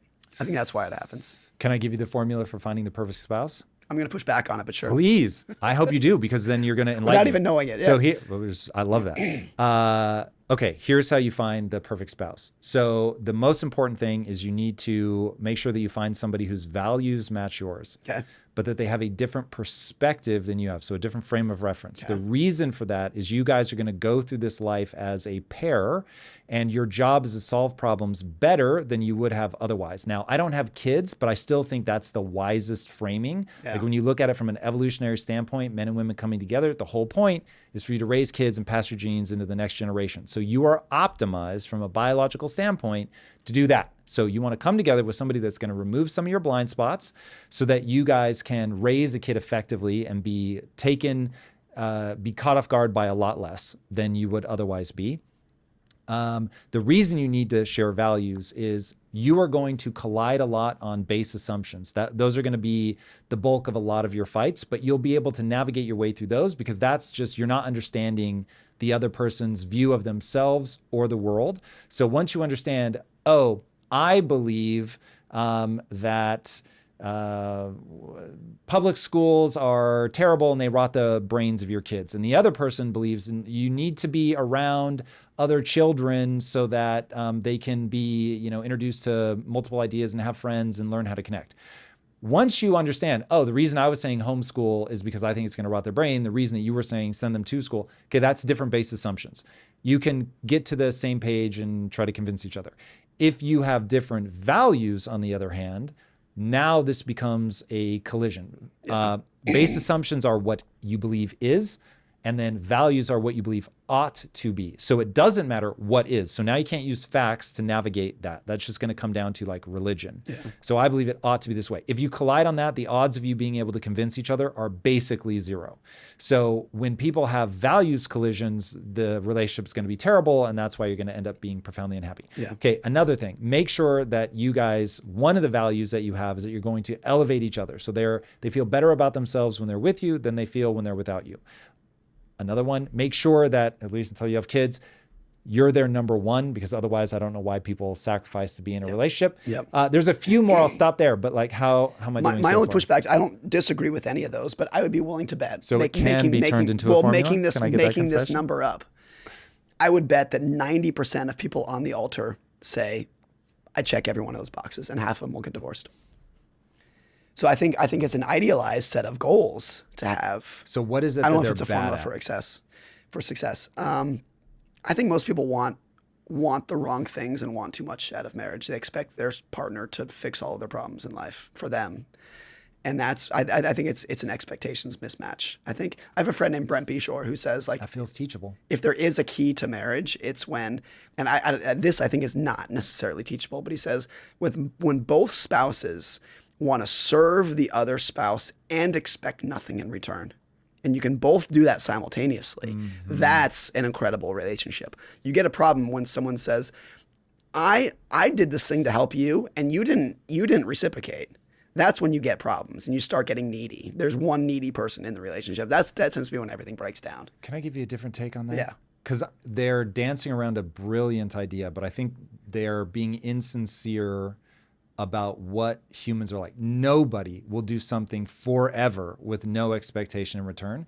But I do think you need a wide margin of error so that you're not doing tit for tat. I did this for you. Where is my thing? It's like, yeah, cool. Look, if I do more for you than you do for me, cool. You know, we're within a margin of error, whatever. It's all good. But nobody, like if my wife was just constantly taking the piss, as she would say, and taking advantage of me, after a while, yes, but that's why you both have to do it. If you both expect nothing, but you're both devoting your lives to the other person. Do you expect nothing from your wife? Nothing. Well, Morgan. No, I'm thinking this through. If you expect little but you get something, then it feels great. It's expectations versus reality. It's not that I expect nothing. She doesn't punch me in the mouth. It's lovely. I get it, but like in reality, so I agree with you, mismatch of expectation reality. You could go from, I have an amazing spouse, but my expectation is they're going to do everything for me. I feel like, no, so here's the answer. I feel like I don't have to answer that question because she gives a lot to me anyways. So I don't have to ask, do I expect nothing? Because she's always giving me something. So I never have to ask, how's it going to feel when the tank's empty? Because the tank's always full. I think that's it. And if both spouses can do that simultaneously, that's when you get magic. I just don't know if it's really possible to teach that. And even if there is the formula that Brent said, I don't think it's a formula like exists in algebra where it's just very clean and it works for everybody. It's a nuanced thing. Here's the future I imagine. So I call it Impact Theory University and not Tom Bilyeu University for a reason. For those that don't know, we have a school, put that in air quotes since we're not accredited, but we have a university that is designed to teach you mindset for now, but ultimately it's meant to be to teach you all the things you didn't learn in school. And while I do not expect every high school to be able to staff up with teachers that can teach that, there are people that can teach this, in my opinion. And so the future of education to me is a relatively small number of global teachers that are absolutely incredible at the thing that they teach. And then everybody else just tunes in to listen to that. That's how it should be. Yeah. And so then it's like, okay, maybe you have somebody to interface with directly that can answer questions or whatever. But like the person that you're taking lessons from, like they really know their shit. Yeah. And so I agree with you and I completely acquiesce. The world is complicated. This shit is hard. If I could speak in bumper stickers, I would be a way bigger YouTube channel. And one of the critiques of me is that people wouldn't say, Tom, you're too nuanced. They would be like, you waffle too much. But I stand with fucking conviction. The world is a giant waffle. You should be waffling. I'm not, I don't think. I think I'm nuanced, but I'm really trying to lay out, here are all the complicated steps that interact with each other. Yeah. Of course, I'm never perfectly right, but I think I am frequently directionally correct, which is why I've been married for 21 years. Exactly. So that to me, of course, there's complexity at the edges and all of that. And any one thing, if you try to be too strict with, it's going to break down. And of course, you talk about this guy in your book, I forget his name, but the guy that Warren Buffett learned from was like, hey, basically all my returns are from one bet I made on Geico that breaks all of my own rules. Yep. There are going to be things like that. But to act like there aren't things that are directionally correct and that if you move in this direction, your life is going to be way better is how people shoot themselves in the face. Yeah. So anyway, this all feels teachable, but no one person is going to be able to teach all of this. No high school, not every high school is going to be able to staff up. There aren't going to be enough people that are great at this stuff, but I do. And even if you can teach the principles and the person follows all the principles, there might be a 60, 70, 80% chance that they actually get the result that they're looking for. For sure. Versus I think what you want to teach in school, what the society wants you to learn in school are things that are just objectively true for everybody.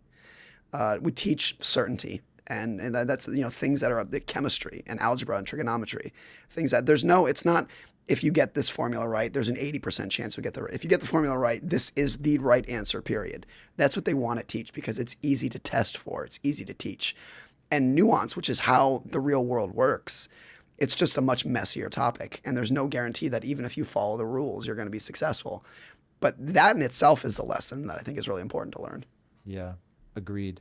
Okay, so give me some more of the things about humans that you find utterly startling, compelling, exciting, hilarious, whatever. Your book is full of things that are like, we are like this. I mean, one of the things that I take out from the book is that, I called it wild minds, where people who you look up to because they've achieved something incredible, you look like they've achieved something incredible because they are a crazy out of the box thinker. That's why they are super successful. There is always a case. There's almost no exceptions to the case that that person who thinks about the world in crazy ways that you admire also thinks about the world in crazy ways that you would not admire. And Elon Musk is the easy punching bag for this, of like, people admire him for a certain set of traits. Very good engineer, very good entrepreneur, extreme risk taker, and we admire him for that.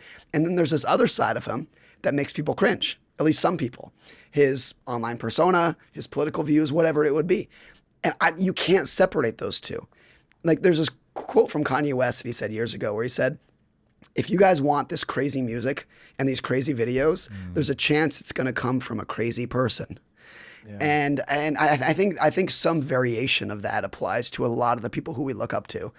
That most people who are abnormally good at one thing tend to be abnormally bad at another. And therefore, like, be careful who you're looking up to for your role models and your idols. Because if you say, I want to be like that person, because that person is really good at this specific thing, well, they're also probably very bad at this specific thing too, at something else. For a lot of them, not everybody, but for a lot of it is the entrepreneurial and financial success that they achieved came at the direct expense of time with their family and relationships in their personal life. And there are so many examples like this. I wrote the other day, among the top 10 richest men in the world, there are a cumulative 13 divorces. And 7 of the top 10 have been divorced at least once, much higher rate than the overall population. And I think when you read that, on A, it's kind of shocking. B, it's like, of course that's the case. These are people who worked 100 hours a week for 30 years. Of course they didn't have time for their spouse and their kids. They had a singular focus on solving this problem. And that's why they're crazy successful. But if you want that, realize that you cannot separate those two. You can't have Warren Buffett's focus with the absolute perfect family at home life, because Warren Buffett's focus came at the direct expense of spending time with his wife and children. And so I think it's really important to realize that if you want to be another person, you have to accept the full package. You can't say, this comes from Naval. You can't say, I want his body and his drive and his focus and his intelligence. You have to take the full package, because the reason that that person has an attribute that you like comes part and parcel with this attribute that you're not going to like.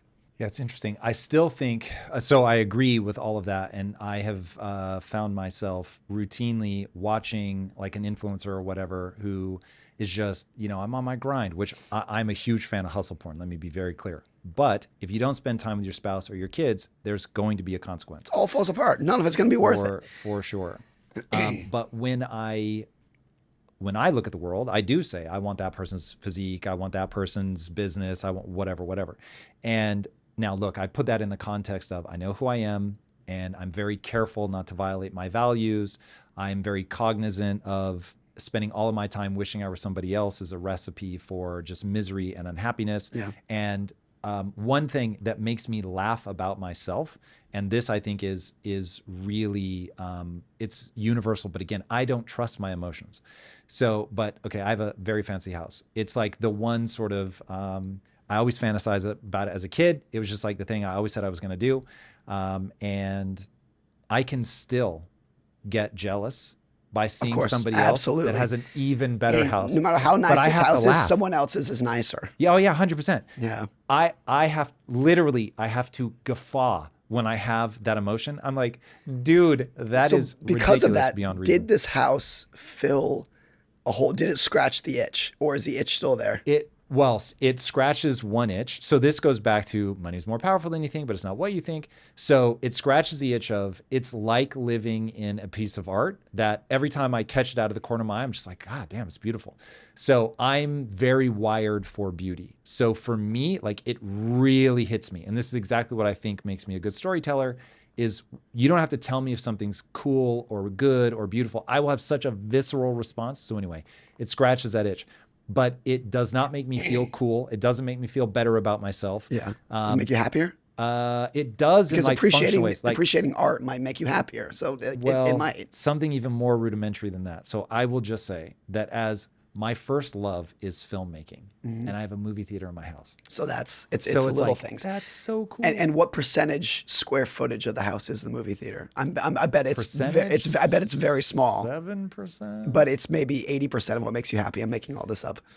That particular, in fact, I've told my wife this, so maybe it's 98%. So I said, look, if we ever lost everything and we had to go back to like one of our old apartments, I would want to turn it into basically just a movie theater. Because like if I have a movie theater and a balcony where I can get a little bit of sunlight, like I'm good. Yeah. Like that to me that one lives up to the hype. That's an important realization. Yeah, I like that. For sure. Okay.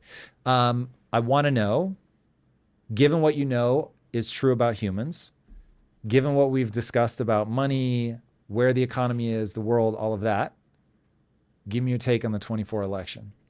I know you don't like to prognosticate, but knowing what you know about humans, your book basically opens with people think tribally. Yeah. So not letting you off the hook here. Many years ago, I went to a financial conference and a political scientist was one of the speakers. I think this is 2008. It was just before the 2008 election. And he said, every election since 1900 has been framed as the most important election of our lifetimes. And he said, at some point, it's just not. At some point, it's just another regular run-of-the-mill election. So every single election in modern history has felt like all the other elections didn't really matter, but this is the big one. This is the main event. It's always been like that. I think it always will be like that. There's never going to be a normal run-of-the-mill election. In my lifetime, it's definitely been like that. 2004, it was war on terror. We got to pick the right leader. 2008 was the economy's falling apart. 2012, it was like socialism versus capitalism. 2016 was Trump. 2020 was, it's always felt like the stakes are enormously high. I think it always will. So it feels like the stakes are enormously high going into 2024. I don't know if historically speaking they actually are.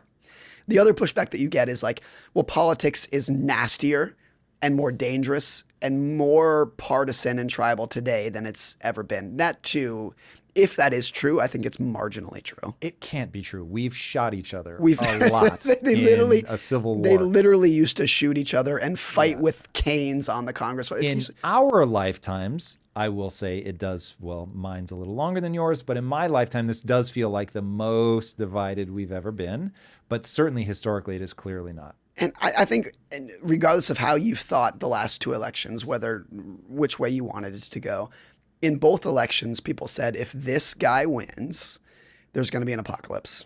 And by and large, it wasn't. Not to say that it couldn't have gotten worse than it was or could have gotten worse than it's going to be, but it didn't. And I think it's important to acknowledge. So I think it's very easy to paint the politician who you don't like as a monster when by and large, like most of those opinions are overblown. We shouldn't, though, poo-poo the idea that getting the wrong person in office can completely and utterly change society. I mean, the most extreme example, not comparing this to anyone running for office in the United States, but Germany was the most civilized society that existed for a long period of time. And you get the wrong person in office, Adolf Hitler, and everything goes to shit very quickly. Yes. And you create the most atrocious atrocities that have ever existed. No doubt. That's a very extreme example. Well, I think it's important to point out that you don't get a monster like that without the right circumstances. Yes, of course. It was the economic trauma that existed in the 1920s and 30s that fostered that rise. There's a lot of quotes to the effect of, when Adolf Hitler came to power, of this, like he came to power with a new idea, and he basically, more to simplify it, he told the German people, like, follow this idea, and you're all going to have a job. You're going to regain the prosperity that you've lost over the last 15, 20 years. And back to the best story wins. A lot of Germans said, that's my guy. That's what I want.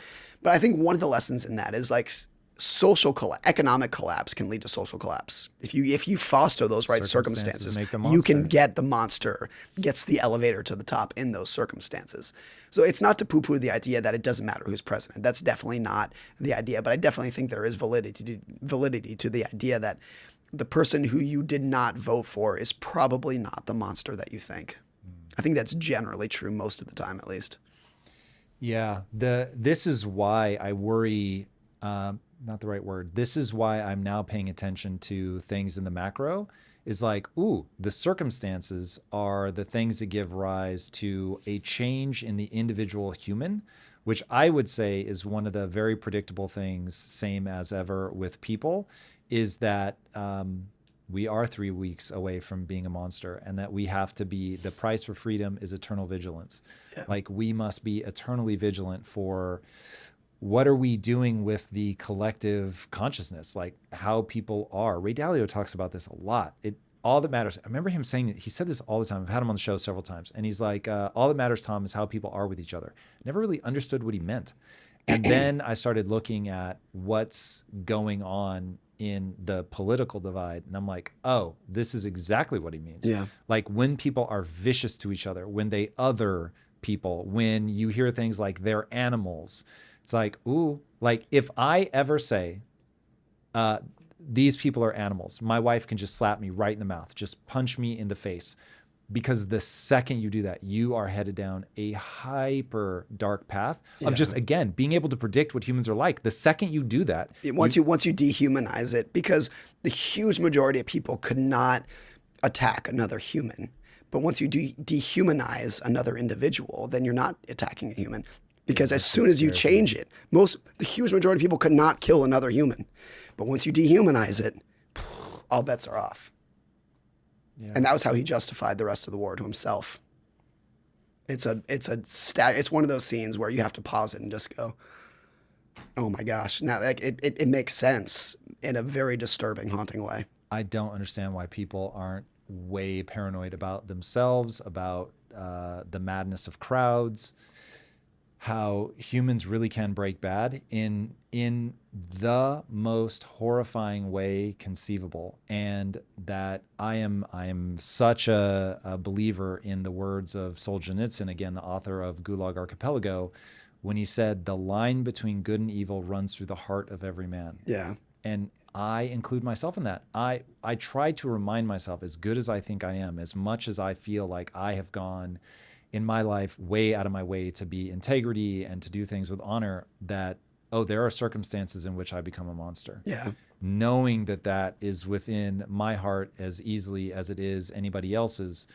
I like to think it's part of what keeps me sane. It's part of what keeps me, I seek out disconfirming evidence with aggression. Yeah. And look, not nearly as much as I should, for sure. I love being right way too much. But even within that context, I'm so paranoid about my desire to be right that I will be blinded to something. Yeah. At least in business, it's so stark. You either stay in business or go out of business. Yeah. And so I can either have people tell me just I'm wrong. Reframe it in your head. Yeah.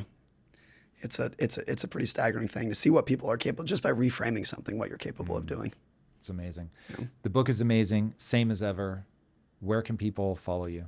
I spend most of my time on Twitter. That's my drug of choice. I guess we call it X now these days, yes. But my handle is Morgan Housel, first and last name. And my book's Psychology of Money and Same as Ever. Those three things are really what I do. I love it. Boys and girls, get after it. Speaking of things you should get after, if you haven't already, be sure to subscribe. And until next time, my friends, be legendary. Take care. Peace. If you want to scale your business and avoid all the BS advice out there, check out my latest episode with Alex Hormozi. You can drink and do drugs and watch porn. If you still do the that's all that matters. I want to do the formula and then live my life how I want to live. Each of us gets to